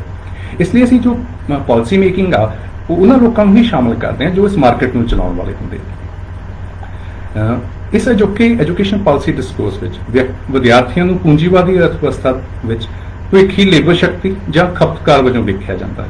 ਤਾਂ ਇੱਕ ਹੋਰ ਜੋ ਮਹੱਤਵਪੂਰਨ ਤਬਦੀਲੀ ਪਿਛਲੇ ਸਮੇਂ ਦੌਰਾਨ ਵਾਪਰਦੀ ਹੈ ਉਹ ਇਹ ਹੈ ਕਿ ਵਿਅਕਤੀ ਨੂੰ ਇੱਕ ਨਾਗਰਿਕ ਵਜੋਂ, ਇੱਕ ਡੈਮੋਕ੍ਰੈਟਿਕ ਸੁਸਾਇਟੀ ਦੇ ਨਾਗਰਿਕ ਵਜੋਂ, ਇੱਕ ਉਸ ਵਿਅਕਤੀ ਨੂੰ ਇੱਕ ਅਜਿਹੇ ਵਿਅਕਤੀ ਵਜੋਂ ਜਿਸ ਨੂੰ ਅਸੀਂ ਸਾਰੇ ਪੱਖਾਂ ਤੋਂ, ਸ਼ਖਸੀਅਤ ਦੇ ਸਾਰੇ ਪੱਖਾਂ ਤੋਂ ਵਿਕਸਿਤ ਕਰਨਾ, ਇਸ ਤਰ੍ਹਾਂ ਨਹੀਂ ਵੇਖਿਆ ਜਾਂਦਾ, ਸਗੋਂ ਉਸ ਨੂੰ ਇਸ ਤਰ੍ਹਾਂ ਵੇਖਿਆ ਜਾਣ ਲੱਗਿਆ ਕਿ ਇਹ ਇੱਕ ਲੇਬਰ ਫੋਰਸ ਦਾ ਹਿੱਸਾ ਬਣੇਗਾ, ਇਹ ਇੱਕ ਕੰਜ਼ਿਊਮਰ ਬਣੇਗਾ। ਤਾਂ ਉਸ ਦੀ ਜੋ ਤਿਆਰੀ ਹੈ ਅਸੀਂ ਚਾਹੁੰਦੇ ਹਾਂ ਕਿ ਐਜੂਕੇਸ਼ਨ ਰਾਹੀਂ ਵੀ ਉਸ ਦੀ ਤਿਆਰੀ ਇਸ ਤਰ੍ਹਾਂ ਦੀ ਹੋਵੇ ਕਿ ਉਹਦੇ ਵਿੱਚ ਉਹੀ ਵਿਹਾਰ, ਉਹੀ ਬਿਹੇਵੀਅਰਲ ਜੋ ਪੈਟਰਨਸ ਆ ਉਹਦੇ ਵਿੱਚ ਡਿਵੈਲਪ ਹੋਣ ਜਿਹੜੇ ਇੱਕ ਇਸ ਤਰ੍ਹਾਂ ਦੇ ਕੰਜ਼ਿਊਮਰ ਲਈ ਜਾਂ ਇਸ ਤਰ੍ਹਾਂ ਦੇ ਉਤਪਾਦਕ ਲਈ ਜ਼ਰੂਰੀ ਆ ਜਿਸਨੇ ਆਉਣ ਵਾਲੇ ਸਮੇਂ 'ਚ ਇਸ ਪੂੰਜੀਵਾਦੀ ਅਰਥਵਿਵਸਥਾ ਦਾ ਹਿੱਸਾ ਬਣਨਾ। ਤਾਂ ਵਿਦਿਆਰਥੀਆਂ ਨੂੰ ਪੂੰਜੀਵਾਦੀ ਅਰਥਵਿਵਸਥਾ ਦੀ ਇੱਕ ਜੋ ਪ੍ਰੋਸਪੈਕਟਿਵ ਲੇਬਰ ਫੋਰਸ ਆ ਜਾਂ ਕੰਜ਼ਿਊਮਰ ਦਾ ਇੱਕ ਜੋ ਦੀ ਜ਼ਰੂਰਤ ਹੈ ਇਸ ਇਕਨੋਮੀ ਦੀ, ਉਸ ਵਜੋਂ ਤਿਆਰ ਕਰਨ ਦਾ ਇੱਕ ਰੁਝਾਨ ਹੈ ਅਤੇ ਇਹਨਾਂ ਭੂਮਿਕਾਵਾਂ ਲਈ ਉਹਨਾਂ ਨੂੰ ਵਿਕਸਿਤ ਕਰਨਾ ਚਾਹੁੰਦਾ ਹੈ। ਉਹ ਉਹਨਾਂ ਵਿੱਚ ਲੋੜੀਂਦੇ ਹੁਨਰਾਂ ਦੇ ਨਾਲ ਨਾਲ ਅਜਿਹੇ ਵਿਹਾਰ ਅਤੇ ਨਜ਼ਰੀਏ ਨੂੰ ਵੀ ਵਿਕਸਿਤ ਕਰਨਾ ਚਾਹੁੰਦੇ ਹਨ ਜੋ ਇਸ ਅਰਥਵਿਵਸਥਾ ਦੇ ਅਨੁਸਾਰੀ ਹੋਣ।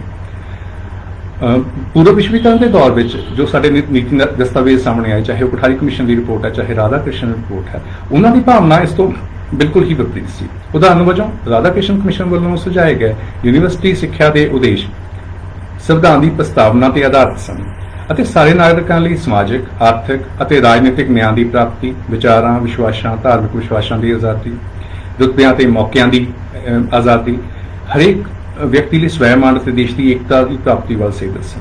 ਇਸੇ ਤਰ੍ਹਾਂ ਕੋਠਾਰੀ ਕਮਿਸ਼ਨ ਜੋ ਯੂਨੀਵਰਸਿਟੀਆਂ ਤੇ ਕਾਲਜਾਂ ਦੇ ਉਦੇਸ਼ਾਂ ਦੀ ਗੱਲ ਕਰਦੇ ਆ ਤਾਂ ਉਹ ਵੀ ਸੰਵਿਧਾਨ ਦੇ ਆਸ਼ਿਆਂ ਨੂੰ ਸਾਹਮਣੇ ਰੱਖ ਕੇ ਭਾਰਤ ਦੇ ਕੌਮੀ ਵਿਕਾਸ ਨੂੰ ਯਕੀਨੀ ਬਣਾਉਣ ਵਿੱਚ ਯੂਨੀਵਰਸਿਟੀਆਂ ਅਤੇ ਕਾਲਜਾਂ ਦਾ ਇੱਕ ਰੋਲ ਦੇਖਦੇ ਆ। ਲੇਕਿਨ ਅਜੋਕੇ ਸਮੇਂ ਵਿੱਚ ਜੋ ਸਿੱਖਿਆ, ਚਾਹੇ ਸਕੂਲ ਪੱਧਰ ਦੀ ਸਿੱਖਿਆ ਹੈ, ਚਾਹੇ ਉਚੇਰੀ ਸਿੱਖਿਆ ਹੈ, ਉਸ ਦੀ ਜੋ ਓਰੀਐਂਟੇਸ਼ਨ ਕੀਤੀ ਜਾ ਰਹੀ, ਜੋ ਪਾਲਿਸੀ ਓਰੀਐਂਟੇਸ਼ਨ ਹੈ, ਉਹ ਇਹ ਹੈ ਕਿ ਇਹ ਐਜੂਕੇਸ਼ਨ ਇੱਕ ਇਕਨੋਮਿਕ ਕੈਟਾਗਰੀ ਜ਼ਿਆਦਾ ਹੈ। ਇਸ ਦਾ ਜੋ ਸੋਸ਼ਲ ਰੋਲ ਹੈ, ਇਸ ਦਾ ਜੋ ਪੋਲੀਟੀਕਲ ਰੋਲ ਹੈ, ਇਸ ਦਾ ਜੋ ਕਲਚਰਲ ਰੋਲ ਹੈ, ਉਸ ਨੂੰ ਦਰਕਨਾਰ ਕੀਤਾ ਜਾ ਰਿਹਾ। ਉਹਦੀ ਥਾਂ ਤੇ ਕੋਸ਼ਿਸ਼ ਇਹ ਹੈ ਕਿ ਇਸ ਦੀ ਜੋ ਇਕਨੋਮਿਕ ਜ਼ਰੂਰਤ ਹੈ ਇਸ ਇਕਨੋਮੀ ਨੂੰ, ਉਸ ਨੂੰ ਹੀ ਫੋਕਸ ਕਰਦੇ ਹਾਂ। ਅਸੀਂ ਉਸ ਇਕਨੋਮੀ ਦੇ ਚੱਲਣ ਲਈ ਹੀ ਵਰਕਰਸ, ਕੰਜ਼ਿਊਮਰਸ, ਪ੍ਰੋਡਿਊਸਰਸ ਉਹ ਤਿਆਰ ਕਰਨ ਵੱਲ ਐਜੂਕੇਸ਼ਨ ਨੂੰ ਅਸੀਂ ਓਰੀਐਂਟ ਕਰ ਰਹੇ ਹਾਂ। ਬੁਨਿਆਦੀ ਤੌਰ ਤੇ ਲੋਕਤੰਤਰੀ ਸਮਾਜ ਵਿੱਚ ਸਿੱਖਿਆ ਦਾ ਖੇਤਰ ਨਵੇਂ ਵਿਚਾਰਾਂ ਦੀ ਸਿਰਜਣਾ ਲਈ ਸਪੇਸ ਪ੍ਰਦਾਨ ਕਰਦਾ ਹੈ, ਜਿੱਥੇ ਚਲੰਤ ਸਮਾਜਿਕ ਆਰਥਿਕ ਵਿਵਸਥਾ ਦੀਆਂ ਰਿਐਲਿਟੀਜ਼ ਨੂੰ ਵਿਚਾਰਿਆ ਜਾਂਦਾ ਹੈ, ਉਹਨਾਂ ਤੇ ਤਨਕੀਦ ਕੀਤੀ ਜਾਂਦੀ ਹੈ, ਆਲਟਰਨੇਟਿਵਸ ਸਿਰਜੇ ਜਾਂਦੇ ਹਨ, ਕਿਸੇ ਬਦਲਵੀਂ ਵਿਵਸਥਾ ਦੇ ਖਾਬ ਦੇਖੇ ਜਾਂਦੇ ਹਨ। ਜਨਤਕ ਸਿੱਖਿਆ ਸੰਸਥਾਵਾਂ ਜਿਵੇਂ ਸਕੂਲ, ਕਾਲਜਸ, ਯੂਨੀਵਰਸਿਟੀ ਮੁੱਖ ਤੌਰ ਤੇ ਉਹ ਸਪੇਸ ਮੁਹੱਈਆ ਕਰ ਸਕਦੀਆਂ ਹਨ ਜਾਂ ਕਰਦੀਆਂ ਹਨ ਜਿੱਥੇ ਇਹਨਾਂ ਨਵੇਂ ਵਿਚਾਰਾਂ ਅਤੇ ਸੁਪਨਿਆਂ ਦੀ ਸਿਰਜਣਾ ਸੰਭਵ ਹੋ ਸਕਦੀ ਹੈ। ਇਸ ਦੌਰ ਵਿੱਚ ਵੀ ਅਸੀਂ ਦੇਖਦੇ ਹਾਂ ਕਿ ਜੋ ਪਬਲਿਕ ਯੂਨੀਵਰਸਿਟੀਜ਼ ਆ ਉਹਨਾਂ 'ਚ ਹੌਲੀ ਵੀ ਇੱਕ ਸਪੇਸ ਆ ਜਿਹਦੇ ਵਿੱਚ ਸਟੂਡੈਂਟਸ, ਜਿਹਦੇ ਵਿੱਚ ਟੀਚਰਸ ਇੰਟਰੈਕਟ ਕਰ ਸਕਦੇ ਆ, ਜਿਹਦੇ ਵਿੱਚ ਕੁਝ ਆਲਟਰਨੇਟਿਵ ਆਈਡੀਆਜ਼ ਡਿਵੈਲਪ ਕੀਤੇ ਜਾ ਸਕਦੇ ਆ। ਇਹ ਜੋ ਆਨਗੋਇੰਗ ਸੋਸ਼ਲ ਇਕਨੋਮਿਕ ਫਾਰਮੇਸ਼ਨ ਆ ਇਹਨੂੰ ਕ੍ਰਿਟੀਕ ਕੀਤਾ ਜਾ ਸਕਦਾ ਜਾਂ ਉਹਦੀ ਪੋਸੀਬਿਲਿਟੀ ਕਿਤੇ ਨਾ ਕਿਤੇ ਪਈ ਆ। ਲੇਕਿਨ ਜੋ ਪਾਲਿਸੀ ਡਿਸਕੋਰਸ ਪਿਛਲੇ ਸਮੇਂ ਦੌਰਾਨ ਚੱਲ ਰਿਹਾ ਉਹ ਬੜੇ ਸੁਚੇਤ ਰੂਪ ਵਿੱਚ ਇਹਨਾਂ ਸਪੇਸਿਸ ਨੂੰ ਕਰਟੇਲ ਕਰ ਰਿਹਾ, ਇਹਨਾਂ ਸਪੇਸਿਸ ਨੂੰ ਉਹ ਲਗਾਤਾਰ ਅਟੈਕ ਕਰ ਰਿਹਾ, ਇਹਨਾਂ ਸਪੇਸਿਸ ਦੀ ਕੋਸ਼ਿਸ਼ ਕਰ ਰਿਹਾ ਕਿ ਇਸ ਤਰ੍ਹਾਂ ਦੇ ਡਾਇਲੌਗ, ਇਸ ਤਰ੍ਹਾਂ ਦੇ ਥਾਟ ਪ੍ਰੋਸੈਸ, ਇਸ ਤਰ੍ਹਾਂ ਦੀਆਂ ਥਿੰਕਿੰਗ ਪ੍ਰੋਸੈਸਸ ਇਹਨਾਂ ਜੋ ਪਬਲਿਕ ਇੰਸਟੀਟਿਊਸ਼ਨਸ ਆ ਇਹਨਾਂ ਵਿੱਚ ਨਾ ਹੋਵੇ। ਇਹਦਾ ਇੱਕ ਰੂਪ ਇਸ ਤਰ੍ਹਾਂ ਸਾਹਮਣੇ ਆਉਂਦਾ ਕਿ ਅਸੀਂ ਪ੍ਰਾਈਵੇਟਾਈਜੇਸ਼ਨ ਦੇ ਪ੍ਰੋਸੈਸ ਨੂੰ ਲਗਾਤਾਰ ਤੇਜ਼ ਕਰ ਰਹੇ ਹਾਂ ਕਿ ਐਜੂਕੇਸ਼ਨ ਨੂੰ ਪ੍ਰਾਈਵੇਟਾਈਜ਼ ਕੀਤਾ ਜਾਏ, ਹਾਇਰ ਐਜੂਕੇਸ਼ਨ ਨੂੰ ਪ੍ਰਾਈਵੇਟਾਈਜ਼ ਕੀਤਾ ਜਾਏ। ਦੂਸਰਾ ਇਹ ਹੈ ਕਿ ਜੋ ਪਬਲਿਕ ਐਜੂਕੇਸ਼ਨ ਸਿਸਟਮ ਆ ਉਹਦੀ ਫੰਡਿੰਗ ਨੂੰ ਲਗਾਤਾਰ ਰਿਡਿਊਸ ਕੀਤਾ ਜਾ ਰਿਹਾ ਤਾਂ ਕਿ ਹੌਲੀ ਹੌਲੀ ਉਹ ਇੰਸਟੀਟਿਊਸ਼ਨ ਆਪਣੇ ਆਪ ਹੀ ਡੀਜਨਰੇਟ ਹੋ ਕੇ ਇਸ ਤਰ੍ਹਾਂ ਦੇ ਜੋ ਸਬਜੈਕਟਸ ਆ, ਇਸ ਤਰ੍ਹਾਂ ਦੇ ਜੋ ਕੋਰਸਿਸ ਆ ਜਿਨ੍ਹਾਂ ਵਿੱਚ ਪੋਸੀਬਿਲਿਟੀ ਹੁੰਦੀ, ਜਿਵੇਂ ਸੋਸ਼ਲ ਸਾਇੰਸਿਸ ਦੇ ਕੋਰਸਿਸ ਆ, ਹਿਊਮੈਨਿਟੀਜ਼ ਦੇ ਕੋਰਸਿਸ ਆ, ਲਿਟਰੇਚਰ ਦੇ ਕੋਰਸਿਸ ਆ, ਜਿਨ੍ਹਾਂ 'ਚ ਇੱਕ ਪੋਸੀਬਿਲਿਟੀ ਹੁੰਦੀ ਆ ਡਿਬੇਟਸ ਦੀ, ਡਿਸਕਸ਼ਨ ਦੀ, ਨਵੇਂ ਆਈਡੀਆਜ਼ ਨੂੰ ਕ੍ਰੀਏਟ ਕਰਨ ਦੀ, ਉਹਨਾਂ ਦੀ ਥਾਂ ਤੇ ਅਜਿਹੇ ਵਿਸ਼ੇ ਜੋ ਮਾਰਕੀਟ ਦੀਆਂ ਜ਼ਰੂਰਤਾਂ ਹਨ, ਪ੍ਰੋਫੈਸ਼ਨਲ ਕੋਰਸਿਸ ਆ, ਉਹਨਾਂ ਦੀ ਇੰਟਰੋਡਕਸ਼ਨ ਪਿਛਲੇ ਸਮੇਂ ਦੌਰਾਨ ਸਾਡੇ ਪਬਲਿਕ ਇੰਸਟੀਟਿਊਸ਼ਨ ਦੇ ਵਿੱਚ ਵੀ ਹੋਈ। ਤਾਂ ਇੱਕ ਪ੍ਰੋਸੈਸ ਬੜਾ ਸੁਚੇਤ ਰੂਪ 'ਚ ਚਲਾਇਆ ਜਾ ਰਿਹਾ ਕਿ ਜੋ ਪਬਲਿਕ ਇੰਸਟੀਟਿਊਸ਼ਨਸ ਆ ਉਹਨਾਂ ਵਿੱਚ ਉਹ ਸਪੇਸ ਜਿੱਥੇ ਨਵੇਂ ਵਿਚਾਰ ਸਿਰਜੇ ਜਾ ਸਕਦੇ ਆ, ਜਿੱਥੇ ਇੱਕ ਇਸ ਆਨਗੋਇੰਗ ਸੋਸ਼ਲ ਇਕਨੋਮਿਕ ਫਾਰਮੇਸ਼ਨ ਦਾ ਇੱਕ ਰਟੀਕ ਪੋਸੀਬਲ ਹੋ ਸਕਦਾ, ਉਸ ਦੀ ਸੰਭਾਵਨਾ ਨੂੰ ਘਟਾਇਆ ਜਾਏ, ਉਸ ਦੀ ਸੰਭਾਵਨਾ ਨੂੰ ਘੱਟ ਕੀਤਾ ਜਾਏ। ਇਸ ਸੰਦਰਭ ਵਿੱਚ ਸਿੱਖਿਆ ਦੇ ਖੇਤਰ 'ਚ ਤੀਜੀ ਤਬਦੀਲੀ ਇਹ ਹੈ ਕਿ ਇਹ ਜਦੋਂ ਸੁਚੇਤ ਤੌਰ ਤੇ ਕੀਤੇ ਜਾਂਦੇ ਹਨ ਕਿ ਸਿੱਖਿਆ ਦੇ ਖੇਤਰ ਵਿੱਚ ਅਜਿਹੇ ਵਿਚਾਰਧਾਰਕ ਪ੍ਰਭਾਵ ਸਿੱਖਿਆ ਦਾ ਖੇਤਰ ਅਜਿਹੇ ਵਿਚਾਰਧਾਰਕ ਪ੍ਰਭਾਵ ਤੋਂ ਮੁਕਤ ਰਹੇ ਜੋ ਮੰਡੀ ਅਰਥ ਵਿਵਸਥਾ ਅਤੇ ਪ੍ਰਾਈਵੇਟ ਕੈਪੀਟਲ ਲਈ ਕੋਈ ਚੁਣੌਤੀ ਸਾਬਤ ਹੋ ਸਕੇ। ਅਜਿਹਾ ਇੱਕ ਪਾਸੇ ਨੀਤੀਗਤ ਤੌਰ ਤੇ ਸਿੱਖਿਆ ਪ੍ਰਣਾਲੀ ਦੇ ਵਿਆਪਕ ਨਿੱਜੀਕਰਨ ਅਤੇ ਜਨਤਕ ਸੰਸਥਾਵਾਂ ਨੂੰ ਵਿੱਤੀ ਸਹਾਇਤਾ ਘਟਾਉਂਦਿਆਂ ਨਿਗਰਨ ਦੇਣ ਰਾਹੀਂ ਸੰਭਵ ਬਣਾਉਣ ਦੇ ਯਤਨ ਕੀਤੇ ਜਾ ਰਹੇ ਹਨ ਤੇ ਦੂਜੇ ਪਾਸੇ ਪਾਠਕ੍ਰਮ ਅਤੇ ਪੈਡਾਗੋਜੀ ਦੀਆਂ ਤਬਦੀਲੀਆਂ ਰਾਹੀਂ ਇਸ ਦਿਸ਼ਾ ਵਿੱਚ ਯਤਨ ਕੀਤੇ ਜਾ ਰਹੇ ਹਨ। ਇਸ ਤੋਂ ਇਲਾਵਾ ਉਚੇਰੀ ਸਿੱਖਿਆ ਸੰਸਥਾਵਾਂ ਵਿੱਚ ਵਿਦਿਆਰਥੀਆਂ ਦੀਆਂ ਰਾਜਨੀਤਿਕ ਗਤੀਵਿਧੀਆਂ ਤੇ ਰੋਕ ਲਗਾਉਣ ਅਤੇ ਦੇ ਨਿਰੰਤਰ ਯਤਨ ਕੀਤੇ ਜਾਂਦੇ ਨੇ। ਬੇਲਾ ਅੰਬਾਨੀ ਰਿਪੋਰਟ ਉਹ ਬੇਸਿਕ ਰਿਪੋਰਟ ਸੀ, ਪਹਿਲੀ ਰਿਪੋਰਟ ਸੀ ਜਿਹਦੇ ਵਿੱਚ ਇਸ ਗੱਲ ਨੂੰ ਕਿਹਾ ਗਿਆ ਕਿ ਜੋ ਕੈਂਪਸਸ ਆ ਉਹਨਾਂ ਨੂੰ ਡੀਪੋਲਿਟਿਸਾਈਜ਼ ਕੀਤਾ ਜਾਏ, ਉਹਦੇ 'ਚ ਕਿਸੇ ਵੀ ਤਰ੍ਹਾਂ ਦੀ ਕੋਈ ਪੋਲੀਟੀਕਲ ਐਕਟੀਵਿਟੀ ਅਲਾਉ ਨਾ ਕੀਤੀ ਜਾਏ। ਉਸ ਤੋਂ ਬਾਅਦ ਲਿੰਗ ਲੋਕ ਕਮੇਟੀ ਰਿਪੋਰਟ ਆਈ, ਉਸਨੇ ਸਟੂਡੈਂਟ ਇਲੈਕਸ਼ਨਸ ਦੇ ਨਾਂ ਤੇ ਕੋਸ਼ਿਸ਼ ਕੀਤੀ ਕਿ ਕਿਸ ਤਰ੍ਹਾਂ ਇਸ ਦੀ ਪੋਲੀਟੀਕਲ ਐਕਟੀਵਿਟੀ ਨੂੰ ਕਰਟੇਲ ਕੀਤਾ ਜਾਏ। ਇਸ ਦੇ ਨਾਲ ਹੀ ਯੂਨੀਵਰਸਿਟੀਆਂ ਅਤੇ ਕਾਲਜਾਂ ਦੇ ਕੈਂਪਸਸ ਤੇ ਨਿਗਰਾਨੀ ਰੱਖਣ ਅਤੇ ਵਿਦਿਆਰਥੀਆਂ ਦੀ ਸੁਰੱਖਿਆ ਦੇ ਨਾਂ ਤੇ ਉਹਨਾਂ ਦੀਆਂ ਗਤੀਵਿਧੀਆਂ ਨੂੰ ਸੀਮਿਤ ਕਰਨ ਲਈ ਮੈਕੈਨਿਜ਼ਮ ਸਥਾਪਿਤ ਕੀਤੇ ਗਏ ਹਨ ਤੇ ਅਜਿਹੇ ਰੁਝਾਨ ਸਾਬਤ ਹੋਏ ਸਾਹਮਣੇ ਆਏ ਹਨ ਜਿਨ੍ਹਾਂ 'ਚ ਇਹ ਯਤਨ ਕੀਤਾ ਜਾ ਰਿਹਾ ਕਿ ਸਟੂਡੈਂਟਸ ਦੀਆਂ ਜੋ ਐਕਟੀਵਿਟੀਜ਼ ਆ ਉਹਨੂੰ ਕਿਵੇਂ ਕਰਟੇਲ ਕੀਤਾ ਜਾਵੇ। ਉਦਾਹਰਨ ਵਜੋਂ UGC ਵੱਲੋਂ ਇੱਕ ਗਾਈਡਲਾਈਨਸ ਜਾਰੀ ਕੀਤੀਆਂ ਗਈਆਂ, UGC guidelines on safety of students and on and of campuses of higher education institutions, ਜਿਹਦੇ ਵਿੱਚ ਇਸ ਗੱਲ ਨੂੰ ਫੋਕਸ ਕਰਕੇ ਕਿ ਬੱਚਿਆਂ ਨੂੰ ਕਿਵੇਂ ਸੁਰੱਖਿਅਤ ਕੀਤਾ ਜਾਂਦਾ। ਈਵਨ ਇੱਕ ਤਾਂ ਕਿਹਾ ਗਿਆ ਕਿ ਜੋ ਐਜੂਕੇਸ਼ਨਲ ਇੰਸਟੀਟਿਊਸ਼ਨਸ ਆ, ਯੂਨੀਵਰਸਿਟੀਜ਼ ਆ, ਉਹਨਾਂ ਵਿੱਚ ਪੁਲਿਸ ਸਟੇਸ਼ਨਸ ਵੀ ਐਸਟੈਬਲਿਸ਼ ਕੀਤੇ ਜਾਣ ਤਾਂ ਕਿ ਬੱਚਿਆਂ ਦੀ ਸੁਰੱਖਿਅਤ ਨੂੰ ਧਿਆਨ 'ਚ ਰੱਖਿਆ। ਅਦਰਵਾਈਜ਼ ਜੋ ਪਰਪਸ ਹੈ ਉਹ ਬੱਚਿਆਂ ਨੂੰ ਸੁਰੱਖਿਅਤ ਰੱਖਣ ਦੀ ਨਾਲੋਂ ਇਹ ਜ਼ਿਆਦਾ ਹੈ ਕਿ ਕਿਸ ਤਰ੍ਹਾਂ ਇੱਕ ਕੰਟਰੋਲ ਰੱਖਿਆ ਜਾਏ, ਕਿਸ ਤਰ੍ਹਾਂ ਇੱਕ ਸਰਵੇਲੈਂਸ ਦਾ ਜੋ ਮੈਕੈਨਿਜ਼ਮ ਹੈ ਉਹ ਇੰਟਰੋਡਿਊਸ ਕੀਤਾ ਜਾਵੇ ਹਾਇਰ ਐਜੂਕੇਸ਼ਨ ਇੰਸਟੀਟਿਊਸ਼ਨਸ। ਤਾਂ ਇਹ ਸਾਰੇ ਕੰਟੈਕਸਟ ਵਿੱਚ ਹੁਣ ਅਸੀਂ ਸਿੱਖਿਆ ਦੀ ਇਸ ਬਦਲਦੀ ਭੂਮਿਕਾ ਦੇ ਸੰਦਰਭ ਵਿੱਚ ਅਧਿਆਪਕ ਦੀ ਭੂਮਿਕਾ ਵਿੱਚ ਆਈਆਂ ਤਬਦੀਲੀਆਂ ਨੂੰ ਵੇਖਣ ਦਾ ਯਤਨ ਕਰਾਂਗੇ। ਇਹ ਤਬਦੀਲੀਆਂ ਸਕੂਲ ਪੱਧਰ ਤੇ ਵੀ ਸਾਨੂੰ ਨਜ਼ਰ ਆਉਂਦੀਆਂ, ਉਚੇਰੀ ਪੱਧਰ ਤੇ ਵੀ ਇਹ ਤਬਦੀਲੀਆਂ ਸਾਨੂੰ ਨਜ਼ਰ ਆਉਂਦੀਆਂ। ਜਦੋਂ ਅਸੀਂ ਅਜੋਕੀ ਸਮਾਜਿਕ ਆਰਥਿਕ ਵਿਵਸਥਾ ਵਿੱਚ ਵਿਦਿਆਰਥੀਆਂ ਨੂੰ ਭਵਿੱਖੀ ਲੇਬਰ ਸ਼ਕਤੀ ਜਾਂ ਖਪਤਕਾਰ ਵਜੋਂ ਵੇਖਦੇ ਹਾਂ ਤਾਂ ਇਸ ਸੰਦਰਭ ਵਿੱਚ ਅਧਿਆਪਕ ਦੀ ਭੂਮਿਕਾ ਵਿਵਸਥਾ ਦੇ ਪੱਖ ਤੋਂ ਬੜੀ ਹੀ ਡੇਂਜਰਸ ਸਾਬਤ ਹੁੰਦੀ ਆ। ਅਧਿਆਪਕ ਡੇਂਜਰਸ ਹੈ ਇਸ ਪੂੰਜੀਵਾਦੀ ਅਰਥ ਵਿਵਸਥਾ ਲਈ। ਕਿਉਂ ਜੋ ਇਸ ਵਿਵਸਥਾ ਦੀ ਭਵਿੱਖੀ ਲੇਬਰ ਸ਼ਕਤੀ ਉਸ ਅਧਿਆਪਕ ਦੇ ਡਿਸਪੋਜ਼ਲ ਤੇ ਹੈ। ਉਹ ਵਿਦਿਆਰਥੀਆਂ ਦੀਆਂ ਸੋਚਾਂ ਨੂੰ, ਵਿਚਾਰਾਂ ਨੂੰ, ਦ੍ਰਿਸ਼ਟੀਕੋਣਾਂ ਨੂੰ, ਭਾਵਨਾਵਾਂ ਨੂੰ ਕੀ ਦਿਸ਼ਾ ਦੇਵੇਗਾ, ਇਸ ਨੂੰ ਨਿਰਧਾਰਤ ਕਰਨਾ ਉਸ ਵਿਵਸਥਾ ਦੇ ਵੱਸ ਦੀ ਗੱਲ ਨਹੀਂ ਹੋਏਗਾ।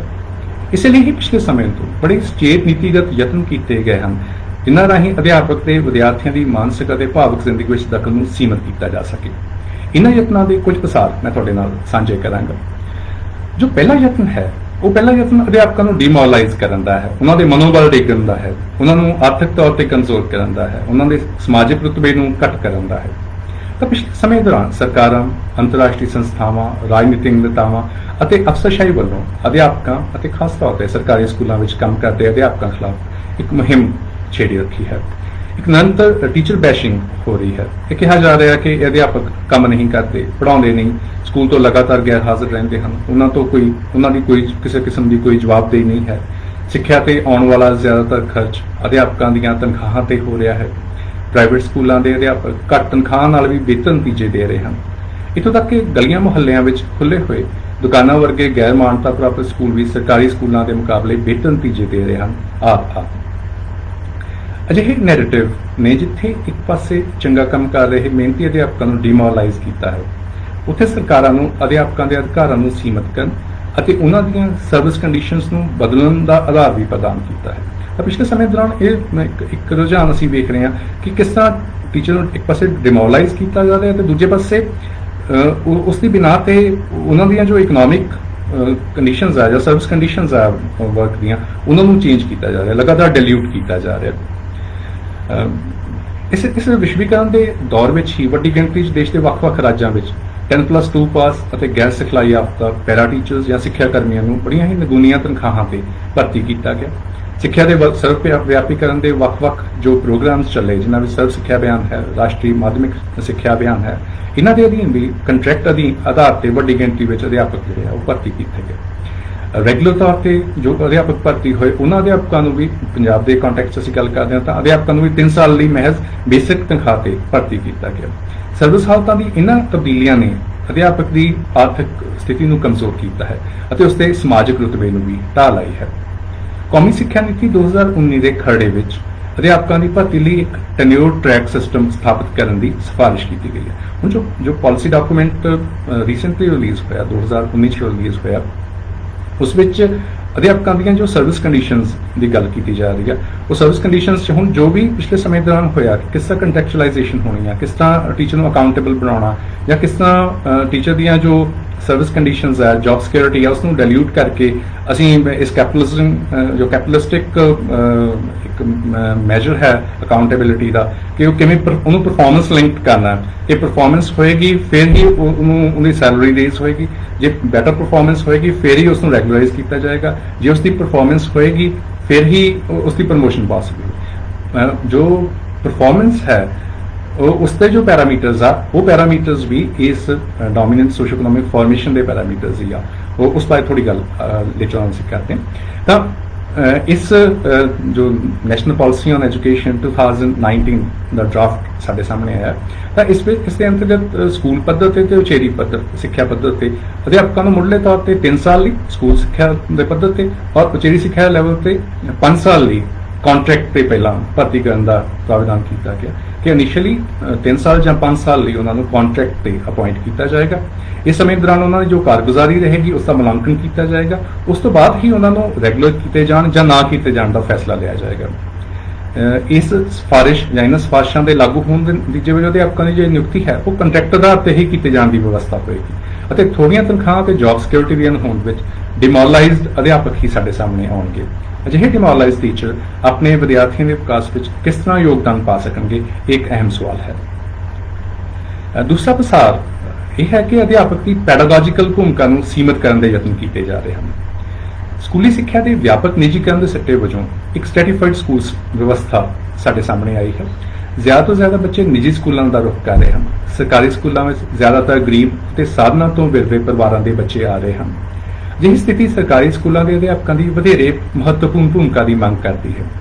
ਇਹਨਾਂ ਬੱਚਿਆਂ ਦੇ ਪਰਿਵਾਰਾਂ ਦੀ ਸਮਾਜਿਕ ਆਰਥਿਕ ਸਥਿਤੀ ਅਤੇ ਘਰਾਂ ਵਿੱਚ ਪੜ੍ਹਨ ਲਿਖਣ ਲਈ ਸਿਖਾਵੇਂ ਮਾਹੌਲ ਦੀ ਅਣਹੋਂਦ ਦੇ ਮੱਦੇਨਜ਼ਰ ਅਧਿਆਪਕ ਦਾ ਵਧੇਰੇ ਅਸਰਦਾਰ ਪੈਡਾਗੋਜੀਕਲ ਦਖਲ ਲੋੜੀਂਦਾ ਹੈ ਤਾਂ ਜੋ ਇਹ ਬੱਚੇ ਉਹਨਾਂ ਕਮੀਆਂ ਨੂੰ ਦੂਰ ਕਰ ਸਕਣ ਜੋ ਉਹਨਾਂ ਦੀ ਚੰਗੇਰੀ ਪੜ੍ਹਾਈ ਨੂੰ ਅਤੇ ਅਕਾਦਮਿਕ ਕਾਰਗੁਜ਼ਾਰੀ ਨੂੰ ਪ੍ਰਭਾਵਿਤ ਕਰ ਰਹੀਆਂ ਹਨ। ਪਰੰਤੂ ਜੋ ਪਾਲਿਸੀ ਡਿਸਕੋਰਸ ਸਾਡੇ ਸਾਹਮਣੇ ਹੈ ਉਹ ਉਪਰੋਕਤ ਧਾਰਨਾ ਦੇ ਬਿਲਕੁਲ ਹੀ ਉਲਟ ਹੈ। ਵੱਖ-ਵੱਖ ਸਰਕਾਰੀ ਅਤੇ ਗੈਰ ਸਰਕਾਰੀ ਸੰਸਥਾਵਾਂ ਜਿਵੇਂ ਕਿ ਪ੍ਰਥਮ, NCERT, ਇਹਨਾਂ ਸੰਸਥਾਵਾਂ ਵੱਲੋਂ ਕੀਤੇ ਗਏ ਸਰਵੇ ਇਸ ਗੱਲ ਨੂੰ ਦਰਸਾਉਂਦੇ ਹਨ ਕਿ ਸਰਕਾਰੀ ਸਕੂਲਾਂ ਵਿੱਚ ਪੜ੍ਹਦੇ ਇਹਨਾਂ ਮਾਰਜਨਲਾਈਜ਼ ਸੈਕਸ਼ਨਸ ਦੇ ਬੱਚਿਆਂ ਦੀ ਅਕਾਦਮਿਕ ਕਾਰਗੁਜ਼ਾਰੀ ਨਿਮਨ ਪੱਧਰ ਦੀ ਹੈ। ਇਹ ਨਤੀਜੇ ਦਰਸਾਉਂਦੇ ਹਨ ਕਿ ਇਹਨਾਂ ਵਿੱਚੋਂ ਜ਼ਿਆਦਾਤਰ ਬੱਚੇ ਆਪਣੀ ਜਮਾਤ ਦੇ ਪੱਧਰ ਨਾਲੋਂ ਨਿਮਨ ਪੜ੍ਹਨ ਯੋਗਤਾ ਰੱਖਦੇ ਹਨ। ਅਜਿਹੀ ਸਥਿਤੀ ਵਿੱਚ ਅਧਿਆਪਕ ਨੂੰ ਇਹਨਾਂ ਬੱਚਿਆਂ ਦੀਆਂ ਸਿੱਖਣ ਲੋੜਾਂ ਨੂੰ ਧਿਆਨ 'ਚ ਰੱਖ ਕੇ ਸਿਖਲਾਈ ਦੇਣ ਅਤੇ ਅਸਰਦਾਰ ਢੰਗ ਨਾਲ ਸਿਖਾਉਣ ਅਤੇ ਸਿੱਖ ਸਕਣ ਦੇ ਯੋਗ ਬਣਾਉਣ ਦਾ ਨੀਤੀ ਦਾ ਯਤਨ ਕੀਤਾ ਜਾਣਾ ਬਣਦਾ ਸੀ। ਪਰੰਤੂ ਬਿਲਕੁਲ ਇਸ ਦੇ ਉਲਟ ਇਹ ਯਤਨ ਕਰਨ ਦੀ ਥਾਂ ਤੇ ਕਿ ਇਹਨਾਂ ਬੱਚਿਆਂ 'ਚ ਜੋ ਡੈਫੀਸ਼ੀਐਂਸੀਜ਼ ਆ, ਇਹਨਾਂ ਬੱਚਿਆਂ 'ਚ ਜੋ ਕਲਚਰ ਕੈਪੀਟਲ ਦੇ ਪੱਧਰ ਤੇ ਜੋ ਡੈਫੀਸ਼ੀਐਂਸੀ ਆ, ਉਸ ਨੂੰ ਦੂਰ ਕਰਨ ਲਈ ਟੀਚਰ ਦਾ ਹੋਰ ਇਫੈਕਟਿਵ ਰੋਲ ਹੋਵੇ, ਟੀਚਰ ਦਾ ਪੈਡਾਗੋਜੀਕਲ ਰੋਲ ਨੂੰ ਹੋਰ ਜ਼ਿਆਦਾ ਬਿਹਤਰ ਬਣਾਇਆ ਜਾਏ, ਟੀਚਰ ਦੀ ਟ੍ਰੇਨਿੰਗ ਨੂੰ ਹੋਰ ਜ਼ਿਆਦਾ ਬਿਹਤਰ ਬਣਾਇਆ ਜਾਏ। ਉਸ ਦੀ ਥਾਂ ਤੇ ਸਗੋਂ ਇਹਨਾਂ ਦੀ ਕਾਰਗੁਜ਼ਾਰੀ ਨੂੰ ਧਿਆਨ 'ਚ ਰੱਖ ਕੇ ਕੁਝ minimum levels of learning set ਕਰਨ ਦਾ ਤੇ ਜ਼ੋਰ ਦਿੱਤਾ ਜਾਣ ਲੱਗਿਆ ਕਿ ਬਜਾਏ ਇਸ ਦੇ ਕਿ ਇਹਨਾਂ ਬੱਚਿਆਂ ਦੀ ਕਾਰਗੁਜ਼ਾਰੀ ਨੂੰ ਬਿਹਤਰ ਬਣਾਇਆ ਜਾਏ, ਬਜਾਏ ਇਸ ਦੇ ਕਿ ਇਹਨਾਂ ਬੱਚਿਆਂ ਦੀ ਸਿੱਖਣ ਦੇ ਪ੍ਰੋਸੈਸ ਨੂੰ ਅਸੀਂ ਹੋਰ ਬਿਹਤਰ ਬਣਾਈਏ, ਅਸੀਂ ਕਹਿੰਦੇ ਕਿ ਸਿਰਫ ਇਹ ਕੁਝ ਮਿਨੀਮਮ ਜੋ ਹੈ ਉਹੀ ਸਿੱਖ ਲੈਣ, ਪਰ ਮਿਨੀਮਮ ਲੈਵਲਸ ਆਫ ਲਰਨਿੰਗ ਤੇ ਜ਼ੋਰ ਦਿੱਤਾ ਜਾਣ ਲੱਗਿਆ ਹੈ। 12ਵੀਂ 5 ਸਾਲਾ ਯੋਜਨਾ ਦਾ ਦਸਤਾਵੇਜ਼, ਵਿਸ਼ਵ ਬੈਂਕ ਦੀ ਵਰਲਡ ਡਿਵੈਲਪਮੈਂਟ ਰਿਪੋਰਟ 2018, ਕੌਮੀ ਸਿੱਖਿਆ ਨੀਤੀ 2019 ਦਾ ਖਰੜਾ ਨੁਮਾਇਆਂ ਤੌਰ ਤੇ ਵੱਖ-ਵੱਖ ਸਿੱਖਿਆ ਪੱਧਰਾਂ ਲਈ ਲਰਨਿੰਗ ਆਊਟਕਮਸ ਨਿਸ਼ਚਿਤ ਕਰਨ ਦੀ ਸਿਫਾਰਿਸ਼ ਕਰਦੇ ਹਨ ਅਤੇ ਅਧਿਆਪਕਾਂ ਦਾ ਕਾਰਜ ਮਹਿਜ਼ ਇਹਨਾਂ ਲਰਨਿੰਗ ਆਊਟਕਮਸ ਨੂੰ ਹਾਸਲ ਕਰਨ ਤੱਕ ਹੀ ਸੀਮਿਤ ਕੀਤਾ ਜਾਣ ਲੱਗਾ ਹੈ। ਇਹ ਲਰਨਿੰਗ ਆਊਟਕਮਸ ਵੀ ਯਕੀਨਨ ਉਹਨਾਂ ਹੁਨਰਾਂ ਅਤੇ ਗਿਆਨ ਨੂੰ ਧਿਆਨ 'ਚ ਰੱਖ ਕੇ ਹੀ ਨਿਸ਼ਚਿਤ ਕੀਤੇ ਜਾਣੇ ਹਨ ਜੋ ਚਲੰਤ ਅਰਥ ਵਿਵਸਥਾ ਦੀਆਂ ਲੋੜਾਂ ਦੀ ਪੂਰਤੀ ਕਰ ਸਕਣ। ਇਸ ਸੰਬੰਧ ਵਿੱਚ ਪੰਜਾਬ ਚਲਾਏ ਜਾਣ ਵਾਲੇ ਪੜ੍ਹੋ ਪੰਜਾਬ ਪੜ੍ਹਾਓ ਪੰਜਾਬ ਪ੍ਰੋਗਰਾਮ ਦੀ ਗੱਲ ਕੀਤੀ ਜਾ ਸਕਦੀ ਹੈ, ਜੋ ਕਿ ਅਧਿਆਪਕਾਂ ਦੇ ਅਧਿਆਪਨ ਕਾਰਜ ਨੂੰ ਕੇਵਲ ਘੱਟੋ-ਘੱਟ ਨਿਸ਼ਚਿਤ ਸਿੱਖਣ ਟੀਚਿਆਂ ਨੂੰ ਹਾਸਲ ਕਰਨ ਤੱਕ ਹੀ ਸੀਮਿਤ ਕਰ ਦਿੰਦਾ ਹੈ। ਅਜਿਹੀ ਸਿੱਖਣ ਸਥਿਤੀ ਨੈਸ਼ਨਲ ਕਰਿਕੂਲਮ ਫਰੇਮਵਰਕ 2005 ਵੱਲੋਂ ਸੁਝਾਈ ਗਈ ਬੱਚਿਆਂ ਦੀ ਸਿੱਖਣ ਪ੍ਰਕਿਰਿਆ ਵਿੱਚ ਕਿਰਿਆਸ਼ੀਲ ਸ਼ਮੂਲੀਅਤ ਵਾਲੀ ਕੰਸਟਰਕਟਿਵ ਪੈਡਾਗੋਜੀ ਨੂੰ ਨਜ਼ਰਅੰਦਾਜ਼ ਕਰਦਿਆਂ ਵਿਦਿਆਰਥੀਆਂ ਦੀ ਪੈਸਿਵ ਸ਼ਮੂਲੀਅਤ ਵਾਲੀ ਪੈਡਾਗੋਜੀ ਤੇ ਜ਼ੋਰ ਦਿੰਦੀ ਹੈ। ਅਜਿਹੀ ਪੈਡਾਗੋਜੀ ਜਿਹਦੇ ਵਿੱਚ ਬੱਚੇ ਦਾ ਐਕਟਿਵ ਰੋਲ ਨਹੀਂ ਹੈ, ਬੱਚਾ ਪੈਸਿਵ ਹੈ, ਟੀਚਰ ਇੱਕ ਨਿਸ਼ਚਿਤ ਲਰਨਿੰਗ ਆਊਟਕਮਸ ਲਈ ਬੱਚੇ ਨੂੰ ਸਿੰਪਲੀ ਪੜ੍ਹਾਏਗਾ, ਬੱਚੇ ਨੇ ਸਿੰਪਲੀ ਉਹੀ ਜੋ ਲਰਨਿੰਗ ਹੈ, ਜੋ ਮਿਨੀਮਮ ਲੈਵਲਸ ਆਫ ਲਰਨਿੰਗ ਆ ਉਹੀ ਅਚੀਵ ਕਰਨੇ ਆ। ਉਸੇ ਆਧਾਰ ਤੇ ਬੱਚੇ ਦੀ ਕਾਰਗੁਜ਼ਾਰੀ ਨੂੰ ਟੈਸਟ ਕੀਤਾ ਜਾਏਗਾ, ਉਸੇ ਤੇ ਆਧਾਰ ਤੇ ਅਧਿਆਪਕ ਦੀ ਕਾਰਗੁਜ਼ਾਰੀ ਨੂੰ ਟੈਸਟ ਕਰੇਗਾ। ਇਸ ਤੋਂ ਇਲਾਵਾ ਅਧਿਆਪਕ ਦਾ ਕੋਈ ਕਿਸੇ ਤਰ੍ਹਾਂ ਦੀ ਕੋਈ ਇੰਟਰਵੈਂਸ਼ਨ ਨਹੀਂ ਹੈ, ਇਸ ਤੋਂ ਇਲਾਵਾ ਅਧਿਆਪਕ ਦਾ ਕੋਈ ਹੋਰ ਪੈਡਾਗੋਜੀਕਲ ਰੋਲ ਨਹੀਂ ਹੈ। ਤਾਂ ਅਜਿਹੀ ਪੈਡਾਗੋਜੀ ਨੂੰ, ਜਿਸ ਪੈਡਾਗੋਜੀ ਵਿੱਚ ਬੱਚੇ ਪੈਸਿਵ ਹੋਣਗੇ, ਇੱਕ ਨਿਸ਼ਚਿਤ ਪਾਠਕ੍ਰਮ ਜਾਂ ਇੱਕ ਨਿਸ਼ਚਿਤ ਲਰਨਿੰਗ ਆਊਟਕਮਸ ਨੂੰ ਧਿਆਨ 'ਚ ਰੱਖ ਕੇ ਪੜ੍ਹਾਇਆ ਜਾਏਗਾ ਔਰ ਟੈਸਟਿੰਗ ਦੇ ਆਧਾਰ ਤੇ ਬੱਚੇ ਦੀ ਉਸ ਕਾਰਗੁਜ਼ਾਰੀ ਨੂੰ ਪਰਖਿਆ ਜਾਏਗਾ, ਅਜਿਹੀ ਪੈਡਾਗੋਜੀ ਨੂੰ ਹੈਨਰੀ ਜੀਰੂ ਨਵੋਦਾਰਵਾਦੀ ਪੈਡਾਗੋਜੀ ਜਾਂ ਨਿਊ ਲਿਬਰਲ ਪੈਡਾਗੋਜੀ ਕਹਿੰਦਾ। ਤਾਂ ਇਹ ਪੈਡਾਗੋਜੀ ਰਟਾ ਆਧਾਰਿਤ ਸਿੱਖਣ, ਟੈਸਟ ਲੈਣ ਅਤੇ ਮੰਡੀ ਆਧਾਰਿਤ ਅਰਥ ਵਿਵਸਥਾ ਲਈ ਲੋੜੀਂਦੇ ਹੁਨਰ, ਜਿਵੇਂ ਕਿ ਪੜ੍ਹੋ ਪੰਜਾਬ ਦੇ ਕੇਸ ਵਿੱਚ ਪੜ੍ਹਨ ਯੋਗਤਾ, ਤਾਂ ਅਜਿਹੇ ਹੁਨਰ ਜੋ ਮੰਡੀ ਨੂੰ ਲੋੜੀਂਦੇ ਹਨ, ਤਾਂ ਅਜਿਹੇ ਪ੍ਰੋਗਰਾਮਸ ਵੀ ਇਸ ਤਰ੍ਹਾਂ ਡਿਜ਼ਾਈਨ ਕੀਤੇ ਜਾ ਰਹੇ ਆ ਕਿ ਜੋ ਮੰਡੀ ਦੀ ਲੋੜ ਹੈ, ਮੰਡੀ ਦੀ ਲੋੜ ਪੜ੍ਹਨਾ ਹੈ, ਲਿਖਣ ਤੇ ਜ਼ੋਰ ਨਹੀਂ ਹੈ। ਅਸੀਂ ਇਸ ਗੱਲ ਨੂੰ ਕਹਿੰਦੇ ਕਿ ਬੱਚਾ ਪੜ੍ਹ ਸਕੇ, ਜੋ ਲਿਖਿਆ ਹੈ ਉਸ ਨੂੰ ਪੜ੍ਹ ਸਕੇ। ਉਹ ਕਿਸੇ ਦੂਸਰੇ ਦਾ ਲਿਖਿਆ ਵੀ ਹੋ ਸਕਦਾ, ਉਹ ਐਡਵਰਟਾਈਜ਼ਮੈਂਟ ਵੀ ਹੋ ਸਕਦੀ ਆ ਜਿਸ ਨੂੰ ਪੜ੍ਹਿਆ ਜਾਣਾ ਬੱਚੇ ਲਈ ਜ਼ਰੂਰੀ ਹੈ। ਤਾਂ ਇੱਕ ਕੰਜ਼ਿਊਮਰ ਵਜੋਂ ਉਸਦਾ ਇਸ ਮੰਡੀ ਦਾ ਹਿੱਸਾ ਬਣਨਾ, ਇੱਕ ਉਤਪਾਦਕ ਵਜੋਂ ਉਸਦਾ ਹਿੱਸਾ ਬਣਨਾ ਤਾਂ ਜ਼ਰੂਰੀ ਹੈ। ਉਸ ਨੂੰ ਜੋ ਪੜ੍ਹਨ ਲਈ ਕਿਹਾ ਜਾਏ ਜਾਂ ਉਸ ਲਈ ਜੋ ਪੜ੍ਹਨ ਦਿੱਤਾ ਜਾਏ ਉਸ ਨੂੰ ਉਹ ਪੜ੍ਹ ਸਕੇ, ਇਸ ਲਈ ਪੜ੍ਹਨ ਤੇ ਜ਼ਿਆਦਾ ਫੋਕਸ ਦਿੱਤਾ ਜਾਂਦਾ ਹੈ। ਅਜਿਹੀ ਪੈਡਾਗੋਜੀ ਵਿੱਚ ਕਿਸੇ ਕਿਸਮ ਦੀ ਕ੍ਰਿਟੀਕਲ ਥਿੰਕਿੰਗ ਨੂੰ ਵਿਕਸਿਤ ਕਰਨ ਅਤੇ ਨਵੇਂ ਵਿਚਾਰ ਸਿਰਜਣ ਲਈ ਕੋਈ ਸਪੇਸ ਨਹੀਂ ਹੁੰਦਾ। ਇਸ ਕਿਸੇ ਤਰ੍ਹਾਂ ਵੀ ਬੱਚੇ ਜੋ ਹੈ ਉਹ ਇੱਕ ਕ੍ਰਿਟੀਕਲੀ ਸੋਚਣਾ, ਆਪਣੀ ਆਲੇ ਦੁਆਲੇ ਦੀ ਰਿਐਲਿਟੀ ਨੂੰ ਵੇਖਣਾ, ਆਲੇ ਦੁਆਲੇ ਦੀ ਰਿਐਲਿਟੀ ਨੂੰ ਸਮਝਣਾ ਕਿਸੇ ਤਰ੍ਹਾਂ ਵੀ ਇਸ ਪੈਡਾਗੋਜੀ ਦਾ ਹਿੱਸਾ ਨਹੀਂ ਬਣਦਾ। ਪ੍ਰਸਿੱਧ ਬ੍ਰਾਜ਼ੀਲੀਅਨ ਥਿੰਕਰ ਪਾਲੋ ਫ੍ਰੇਰੇ ਅਜਿਹੀ ਪੈਡਾਗੋਜੀ ਨੂੰ ਐਜੂਕੇਸ਼ਨ ਦਾ ਇੱਕ ਬੈਂਕਿੰਗ ਕਨਸੈਪਟ ਕਹਿੰਦਾ ਹੈ। ਉਹ ਸਮਝਦਾ ਕਿ ਇਸ ਤਰ੍ਹਾਂ ਦੀ ਜੋ ਪੈਡਾਗੋਜੀ ਇਹ ਆਪਰੇਸ਼ਨ ਦੀ ਪੈਡਾਗੋਜੀ ਹੈ। ਅਜਿਹੇ ਰਾਹੀਂ ਅਸੀਂ ਇੱਕ ਓਪਰੈਸ ਸਟੇਟ ਪੈਦਾ ਕਰਦੇ ਹਾਂ ਜਿਹਦੇ ਵਿੱਚ ਬੱਚਾ ਪੈਸਿਵ ਹੋ ਕੇ ਜੋ ਕੁਝ ਉਹਨੂੰ ਸਿੱਖਣ ਲਈ ਕਿਹਾ ਜਾਂਦਾ ਉਸ ਨੂੰ ਇਸ ਤਰ੍ਹਾਂ ਸਿੱਖ ਲੈਂਦਾ ਹੈ ਜਿਵੇਂ ਅਸੀਂ ਕੁਝ ਬੈਂਕ 'ਚ ਡਿਪੋਜ਼ਿਟ ਕਰ ਦਿੰਦੇ ਹਾਂ। ਤਾਂ ਜਦੋਂ ਜ਼ਰੂਰਤ ਹੋਵੇ, ਜਦੋਂ ਅਧਿਆਪਕ ਨੂੰ ਜ਼ਰੂਰਤ ਹੋਵੇ, ਜਦੋਂ ਉਸ ਦੀ ਟੈਸਟਿੰਗ ਲਈ ਜ਼ਰੂਰਤ ਹੋਵੇ, ਉਦੋਂ ਉਸ ਨੂੰ ਉਵੇਂ ਹੀ ਅਸੀਂ ਬਾਹਰ ਕੱਢ ਸਕੀਏ ਜਿਸ ਤਰ੍ਹਾਂ ਅਸੀਂ ਬੈਂਕ 'ਚੋਂ ਵਿਡਰਾਅ ਕਰਦੇ ਹਾਂ। ਤਾਂ ਜੋ ਬੈਂਕਿੰਗ ਸੌਰਟ ਆਫ ਐਜੂਕੇਸ਼ਨ ਹੈ, ਜੋ ਨਿਊ ਲਿਬਰਲ ਪੈਡਾਗੋਜੀ ਹੈ, ਇਹ ਬੇਸਿਕਲੀ ਅਜਿਹੀ ਸਥਿਤੀ ਪੈਦਾ ਕਰਦੀ ਹੈ ਸਾਡੇ ਸਕੂਲਾਂ ਵਿੱਚ ਜਿਹਦੇ ਵਿੱਚ ਬੱਚੇ ਕੁਝ ਹੋਰ ਸੋਚ ਨਾ ਸਕਣ। ਇੱਕ ਅਜਿਹੀ ਐਜੂਕੇਸ਼ਨ ਜਿਸ ਨੂੰ ਫਰੇਰੇ ਕੌਨਸ਼ੀਅੰਟਾਈਜ਼ਿੰਗ ਐਜੂਕੇਸ਼ਨ ਕਹਿੰਦਾ, ਅਜਿਹੀ ਐਜੂਕੇਸ਼ਨ ਜਿਸ ਰਾਹੀਂ ਬੱਚੇ ਆਪਣੇ ਆਲੇ ਦੁਆਲੇ ਦੀ ਸੋਸ਼ਲ ਰਿਐਲਿਟੀ ਨੂੰ ਸਮਝ ਸਕਣ, ਆਪਣੀ ਜ਼ਿੰਦਗੀ ਨੂੰ ਸਮਝ ਸਕਣ, ਆਪਣੀ ਹੋਂਦ ਨੂੰ ਸਮਝ ਸਕਣ, ਆਪਣੀ ਹੋਂਦ ਨੂੰ ਦਰਪੇਸ਼ ਮਸਲਿਆਂ ਨੂੰ ਜਾਣਨ ਦੇ ਯੋਗ ਹੋ ਸਕਣ। ਅਜਿਹੀ ਐਜੂਕੇਸ਼ਨ ਤੋਂ ਅਸੀਂ ਬੱਚਿਆਂ ਨੂੰ ਵਿਰਵਾ ਰੱਖ ਰਹੇ ਹਾਂ ਔਰ ਸਿਰਫ ਉਸ ਐਜੂਕੇਸ਼ਨ ਤੱਕ ਹੀ ਉਹਨਾਂ ਨੂੰ ਸੀਮਿਤ ਕਰ ਰਹੇ ਹਾਂ ਜਿਹੜੀ ਐਜੂਕੇਸ਼ਨ ਇਸ ਸਮਾਜਿਕ ਆਰਥਿਕ ਵਿਵਸਥਾ ਨੂੰ ਚਲਾਈ ਰੱਖਣ ਲਈ ਜ਼ਰੂਰੀ ਹੈ। ਤੀਸਰਾ, ਅਧਿਆਪਕ ਦੀ ਜੋ ਪ੍ਰੋਫੈਸ਼ਨਲ ਆਟੋਨਮੀ ਹੈ ਉਸ ਨੂੰ ਲਗਾਤਾਰ ਡਿਲੂਟ ਕੀਤਾ ਜਾ ਰਿਹਾ, ਉਸ ਨੂੰ ਲਗਾਤਾਰ ਖੋਰਾ ਲੱਗ ਰਿਹਾ ਹੈ। ਅਸੀਂ ਪੰਜਾਬ ਦੇ ਕੰਟੈਕਸਟ ਵਿੱਚ ਬਹੁਤ ਸਾਰੀਆਂ ਐਗਜ਼ਾਮਪਲਸ ਨਾਲ ਇਸ ਨੂੰ ਸਮਝ ਸਕਦੇ ਹਾਂ। ਤਾਂ ਅਧਿਆਪਕਾਂ ਦੇ ਸੰਦਰਭ 'ਚ ਇੱਕ ਰੁਝਾਨ ਇਹ ਹੈ ਕਿ ਲਗਾਤਾਰ ਉਹਨਾਂ ਦੀ ਜੋ ਪ੍ਰੋਫੈਸ਼ਨਲ ਆਟੋਨਮੀ ਹੈ ਉਹ ਵਿਡਰਾਅ ਕੀਤੀ ਜਾ ਰਹੀ ਹੈ, ਲਗਾਤਾਰ ਉਸ ਨੂੰ ਅਸੀਂ ਡਿਲੂਟ ਕਰ ਰਹੇ ਹਾਂ। ਪੰਜਾਬ ਦੇ ਸੰਦਰਭ 'ਚ ਦੇਖਿਆ ਸਾਡੇ ਸਾਹਮਣੇ ਆਉਂਦਾ ਕਿ ਰਾਜ ਦੀ ਜੋ ਅਫਸਰਸ਼ਾਹੀ ਹੈ, ਬਿਊਰੋਕ੍ਰੇਸੀ ਹੈ, ਉਹ ਅਧਿਆਪਕ ਦੀ ਅਕਾਦਮਿਕ ਕਾਰਗੁਜ਼ਾਰੀ, ਅਕਾਦਮਿਕ ਆਜ਼ਾਦੀ, ਉਸ ਦੀ ਪ੍ਰੋਫੈਸ਼ਨਲ ਖੁਦਮੁਖਤਾਰੀ ਨੂੰ ਲਗਾਤਾਰ ਡਿਲੂਟ ਕਰ ਰਹੀ ਹੈ। ਪਿਛਲੇ ਸਮੇਂ 'ਚ ਵੱਖ-ਵੱਖ ਜਮਾਤਾਂ ਦੇ ਜੋ ਸਿਲੇਬਸ ਆ ਉਹਨਾਂ ਦੀ ਸਾਰੇ ਸਾਲ ਦੌਰਾਨ ਜੋ ਸਮੇਂਵਾਰ ਵੰਡ ਹੈ ਉਹ ਵੀ ਅਧਿਆਪਕਾਂ ਵੱਲੋਂ ਨਹੀਂ ਕੀਤੀ ਜਾਂਦੀ, ਸਗੋਂ ਸਾਰੇ ਰਾਜ ਲਈ ਇੱਕੋ ਜਿਹੀ ਵੰਡ ਮੁੱਖ ਦਫ਼ਤਰ ਵੱਲੋਂ ਭੇਜ ਦਿੱਤੀ ਜਾਂਦੀ ਹੈ। ਬੱਚੇ ਦਾ ਅਧਿਆਪਕ ਦਾ ਜੋ ਕੰਟਰੋਲ ਹੈ ਬੱਚਿਆਂ ਦੀ ਐਜੂਕੇਸ਼ਨ ਤੇ ਕਿ ਬੱਚੇ ਨੂੰ ਕਿਸ ਤਰ੍ਹਾਂ ਪੜ੍ਹਾਉਣਾ, ਬੱਚਿਆਂ ਦੀਆਂ ਜ਼ਰੂਰਤਾਂ ਕੀ ਹੈ, ਕੀ ਇੱਕ ਨਿਸ਼ਚਿਤ ਸਿਲੇਬਸ ਨੂੰ ਉਸੇ ਪੈਟਰਨ ਦਾ ਉਸੇ ਤਰਤੀਬ ਵਿੱਚ ਪੜ੍ਹਾ ਦੇਣਾ ਹੀ ਬਿਹਤਰ ਐਜੂਕੇਸ਼ਨ ਹੈ? ਬਿਲਕੁਲ ਨਹੀਂ।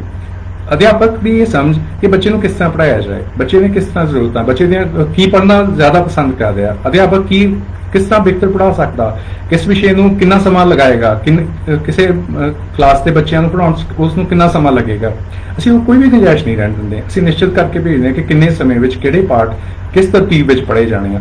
ਤਾਂ ਅਸੀਂ ਅਧਿਆਪਕ ਨੂੰ ਇਹ ਆਟੋਨਮੀ ਵੀ ਨਹੀਂ ਦੇਣਾ ਚਾਹੁੰਦੇ ਕਿ ਉਹ ਜੋ ਨਿਸ਼ਚਿਤ ਪਾਠ ਪੁਸਤਕ ਹੈ ਉਸ ਨੂੰ ਵੀ ਆਪਣੀ ਮਰਜ਼ੀ ਨਾਲ ਕਿਸੇ ਤਰ੍ਹਾਂ ਪੜ੍ਹਾ ਸਕੇ। ਇਸੇ ਤਰ੍ਹਾਂ ਅਧਿਆਪਕ ਆਪਣੀ ਸਮਝ ਮੁਤਾਬਕ ਅਤੇ ਵਿਦਿਆਰਥੀਆਂ ਲੋੜ ਮੁਤਾਬਕ ਸਿਲੇਬਸ ਪੜ੍ਹਾਉਣ ਵਿੱਚ ਕੋਈ ਵੀ ਤਬਦੀਲੀ ਨਹੀਂ ਕਰ ਪਾਏਗਾ। ਜੋ ਪੜ੍ਹੋ ਪੰਜਾਬ ਪੜ੍ਹਾਓ ਪੰਜਾਬ ਪ੍ਰੋਗਰਾਮ ਹੈ ਉਸ ਦੇ ਅਧੀਨ ਅਧਿਆਪਕ ਨੂੰ ਇਹ ਨਿਰਦੇਸ਼ ਦਿੱਤੇ ਜਾਂਦੇ ਕਿ ਉਹ ਕਿਸ ਤਰ੍ਹਾਂ ਪੜ੍ਹਾਵੇ। ਹੁਣ ਵੱਖ-ਵੱਖ ਜਮਾਤਾਂ ਲਈ ਹੁਣ ਪਿਛਲੇ ਸਮੇਂ 'ਚ ਜੋ ਹੋ ਰਿਹਾ ਜਾਂ ਬਿਲਕੁਲ ਰੀਸੈਂਟ ਵੀ ਹੋ ਰਿਹਾ, ਜੋ ਐਗਜ਼ਾਮੀਨੇਸ਼ਨ ਹੋਣਗੇ ਉਹਨਾਂ ਲਈ ਜੋ ਕੁਐਸਚਨ ਪੇਪਰਸ ਆ, ਪ੍ਰਸ਼ਨ ਪੱਤਰ ਆ, ਉਹ ਵੀ ਮੁੱਖ ਦਫ਼ਤਰ ਤੋਂ ਹੈੱਡ ਆਫਿਸ ਤੋਂ ਹੀ ਆ ਰਹੇ ਆ। ਤਾਂ ਅਧਿਆਪਕ ਤੇ ਜੋ ਉਸਦੀ ਜੋ ਬੇਸਿਕ ਟੀਚਿੰਗ ਲਰਨਿੰਗ ਪ੍ਰੋਸੈਸ ਵਿੱਚ ਉਸਦਾ ਜੋ ਦਖਲ ਸੀ ਕਿ ਉਹ ਉਸਨੇ ਕੀ ਪੜ੍ਹਾਉਣਾ ਹੈ, ਕਿਸ ਤਰ੍ਹਾਂ ਪੜ੍ਹਾਉਣਾ ਹੈ, ਕਿੰਨਾ ਸਮਾਂ ਲੈ ਕੇ ਪੜ੍ਹਾਉਣਾ ਹੈ, ਪੜ੍ਹਾਉਣ ਦੀ ਪੈਡਾਗੋਜੀ ਕੀ ਹੋਏਗੀ, ਵੱਖੋ-ਵੱਖਰੇ ਬੱਚੇ ਕਿਵੇਂ ਵੱਖੋ-ਵੱਖਰੇ ਢੰਗ ਨਾਲ ਸਿੱਖਣਗੇ, ਇਸ ਦੀ ਗੁੰਜਾਇਸ਼ ਨਹੀਂ ਰਹਿ ਗਈ। ਇਸ ਤੋਂ ਇਲਾਵਾ ਜੋ ਇਵੈਲੂਏਸ਼ਨ ਹੈ, ਮੁਲਾਂਕਣ ਵੀ ਕਰਨਾ ਹੈ ਬੱਚੇ ਦਾ, ਉਹ ਮੁਲਾਂਕਣ ਕਰਨਾ ਵੀ ਹੁਣ ਅਧਿਆਪਕ ਦੇ ਹੱਥ ਨੇ। ਉਹਦੇ ਲਈ ਵੀ ਉਹਨੂੰ ਨਿਸ਼ਚਿਤ ਕੀਤੇ ਹੋਏ ਕੁਐਸਚਨ ਪੇਪਰ ਭੇਜੇ ਜਾਣਗੇ ਕਿ ਇਹਨਾਂ ਕੁਐਸਚਨਸ ਦੇ ਬੇਸਿਸ ਤੇ ਹੀ ਉਸਨੇ ਬੱਚੇ ਦਾ ਮੁਲਾਂਕਣ ਕਰਨਾ ਹੈ। ਤਾਂ ਇਸ ਤਰ੍ਹਾਂ ਦੀ ਸਿਚੁਏਸ਼ਨ ਸਾਡੇ ਸਾਹਮਣੇ ਆ ਰਹੀ ਹੈ। ਇੱਕ ਆਟੋਨਮੀ ਸੀ, ਅਕੈਡਮਿਕ ਆਟੋਨਮੀ ਸੀ, ਪ੍ਰੋਫੈਸ਼ਨਲ ਆਟੋਨਮੀ ਸੀ, ਉਹ ਲਗਾਤਾਰ ਅਸੀਂ ਟੀਚਰ ਤੋਂ ਵਿਡਰਾਅ ਕਰ ਰਹੇ ਹਾਂ। ਇਸ ਤੋਂ ਇਲਾਵਾ ਕੁਝ ਥੋੜੀ ਸੀਮਤ ਰੂਪ ਵਿੱਚ ਜੋ ਹਾਇਰ ਐਜੂਕੇਸ਼ਨ ਲੈਵਲ ਤੇ ਟੀਚਰ ਦੀ ਜੋ ਸਥਿਤੀ ਹੈ ਉਹਦੀ ਤਬਦੀਲੀ ਆਈ, ਉਸ ਨੂੰ ਅਸੀਂ ਸਮਝਣ ਦਾ ਯਤਨ ਕਰਾਂਗੇ। ਤਾਂ ਉਚੇਰੀ ਸਿੱਖਿਆ ਦੇ ਖੇਤਰ 'ਚ ਵੀ ਅਧਿਆਪਕ ਦੀ ਜੋ ਭੂਮਿਕਾ ਹੈ ਉਸ ਵਿੱਚ ਅਹਿਮ ਤਬਦੀਲੀਆਂ ਵਾਪਰੀਆਂ ਹਨ। ਉਚੇਰੀ ਸਿੱਖਿਆ ਦਾ ਸੰਬੰਧ ਕਿਉਂ ਜੋ ਸਿੱਧੇ ਰੂਪ ਵਿੱਚ ਅਰਥਵਿਵਸਥਾ ਲਈ ਲੋੜੀਂਦੇ ਗਿਆਨਵਾਨ ਅਤੇ ਹੁਨਰਮੰਦ ਕਾਮੇ ਵਿਕਸਿਤ ਕਰਨ ਨਾਲ ਹੁੰਦਾ ਹੈ। ਇਸ ਲਈ ਨੀਤੀਗਤ ਯਤਨ ਕੀਤੇ ਜਾ ਰਹੇ ਹਨ ਜਿਨ੍ਹਾਂ ਰਾਹੀਂ ਯੂਨੀਵਰਸਿਟੀਆਂ ਤੇ ਕਾਲਜਾਂ ਨੂੰ ਅਰਥਵਿਵਸਥਾ ਦੇ ਹਿੱਸੇ ਵਜੋਂ ਹੀ ਵਿਕਸਿਤ ਕੀਤਾ ਜਾ ਸਕੇ। ਕਾਲਜ ਤੇ ਯੂਨੀਵਰਸਿਟੀਜ਼ ਕਿਉਂਕਿ ਬੇਸਿਕਲੀ ਜੋ ਹਿਊਮਨ ਕੈਪੀਟਲ ਕ੍ਰੀਏਟ ਹੋਣੀ ਆ, ਜੋ ਇੰਜੀਨੀਅਰਸ, ਜੋ ਅਸੀਂ ਵਰਕਰਸ, ਜੋ ਪ੍ਰੋਫੈਸ਼ਨਲਸ, ਜੋ ਮੈਨੇਜਮੈਂਟ ਦੇ ਵਰਕਰਸ ਜੋ ਵੀ ਡਿਵੈਲਪ ਕਰਨੇ ਆ ਕਾਲਜਸ ਔਰ ਯੂਨੀਵਰਸਿਟੀਜ਼ ਨੇ ਕਰਨੇ ਆ। ਤਾਂ ਇੱਕ ਐਫਰਟ ਕੀ ਹੋ ਰਿਹਾ ਕਿ ਸਾਰੀ ਯੂਨੀਵਰਸਿਟੀਜ਼ ਦਾ ਜੋ ਸਿਲੇਬਸ ਹੈ, ਯੂਨੀਵਰਸਿਟੀਜ਼ ਸਾਰੀ ਜੋ ਪੈਡਾਗੋਜੀ ਹੈ, ਯੂਨੀਵਰਸਿਟੀ ਦੇ ਸਾਰੇ ਜੋ ਟੀਚਿੰਗ ਲਰਨਿੰਗ ਪ੍ਰੋਸੈਸ ਆ, ਉਸ ਨੂੰ ਮਾਰਕੀਟ ਦੀਆਂ, ਉਸ ਨੂੰ ਕਾਰਪੋਰੇਟ ਦੀਆਂ ਜੋ ਜ਼ਰੂਰਤਾਂ ਹਨ ਉਸ ਦੇ ਮੁਤਾਬਕ ਹੀ ਢਾਲ ਲਿਆ ਜਾਵੇ। ਉਹ ਯੂਨੀਵਰਸਿਟੀਜ਼ ਜੋ ਅਸੀਂ ਪਹਿਲਾਂ ਗੱਲ ਕਰ ਰਹੇ ਹਾਂ ਕਿ ਸਿੱਖਿਆ ਦੇ ਕਨਸੈਪਟ 'ਚ ਬੁਨਿਆਦੀ ਤਬਦੀਲੀ ਹੈ ਵਾਪਰਦੀ ਕਿ ਸਿੱਖਿਆ ਨੂੰ ਅਸੀਂ ਇੱਕ ਇਕਨੋਮਿਕ ਕੈਟਾਗਰੀ ਵਜੋਂ ਵੇਖਣ ਲੱਗ ਪਏ। ਉਸਦੇ ਜੋ ਸੋਸ਼ਲ, ਉਸਦਾ ਜੋ ਕਲਚਰਲ, ਉਸਦਾ ਜੋ ਪੋਲੀਟੀਕਲ ਇੱਕ ਐਜੂਕੇਸ਼ਨ ਦਾ ਰੋਲ ਸੀ ਉਸ ਨੂੰ ਅਸੀਂ ਡਿਫਾਈ ਕਰ ਰਹੇ ਹਾਂ, ਉਸ ਨੂੰ ਅਸੀਂ ਨਜ਼ਰਅੰਦਾਜ਼ ਕਰ ਰਹੇ ਹਾਂ। ਤਾਂ ਯੂਨੀਵਰਸਿਟੀ 'ਚ ਵੀ ਅਸੀਂ ਬਿਲਕੁਲ ਇਸੇ ਕਨਸੈਪਟ ਨੂੰ ਲਾਗੂ ਕਰਨ ਦਾ ਯਤਨ ਕਰ ਰਹੇ ਹਾਂ ਕਿ ਯੂਨੀਵਰਸਿਟੀ ਜਾਂ ਕਾਲਜਸ ਦਾ ਇੱਕ ਰੋਲ ਇਹੀ ਰਹੇ ਕਿ ਉਸਨੇ ਮਾਰਕੀਟ ਦੀਆਂ ਜ਼ਰੂਰਤਾਂ ਪੂਰੀਆਂ ਕਰਨੀਆਂ, ਉਸਨੇ ਐਜੂਕੇਸ਼ਨ ਦੀ ਜੋ ਇਕਨੋਮਿਕ ਜੋ ਉਸਦਾ ਰੋਲ ਹੈ ਉਹੀ ਉਸਨੇ ਨਿਭਾਉਣਾ। ਇਸ ਤੋਂ ਬਿਯੋਂਡ ਉਹ ਹਾਇਰ ਐਜੂਕੇਸ਼ਨ ਨਾ ਕੰਮ ਕਰੇ। ਉਸ ਜੋ ਉਹਦੀਆਂ ਅਦਰ ਪੋਸੀਬਿਲਿਟੀਜ਼ ਹੋ ਸਕਦੀਆਂ ਉਸ ਨੂੰ ਵੀ ਅਸੀਂ ਲਗਾਤਾਰ ਲਿਮਿਟ ਕਰਨ ਦਾ ਯਤਨ ਕਰਦੇ ਹਾਂ। ਤਾਂ ਇੱਕ ਲਗਾਤਾਰ ਨੀਤੀਗਤ ਜੋ ਯਤਨ ਹਨ, ਜੋ ਸਾਡੇ ਜੋ ਪਾਲਿਸੀ ਇਨੀਸ਼ੀਏਟਿਵਸ ਆ, ਪਾਲਿਸੀ ਐਫਰਟਸ ਆ, ਉਹ ਇਸ ਦਿਸ਼ਾ ਵਿੱਚ ਹੀ ਸਾਡੇ ਸਾਹਮਣੇ ਆ ਰਹੇ ਹਨ।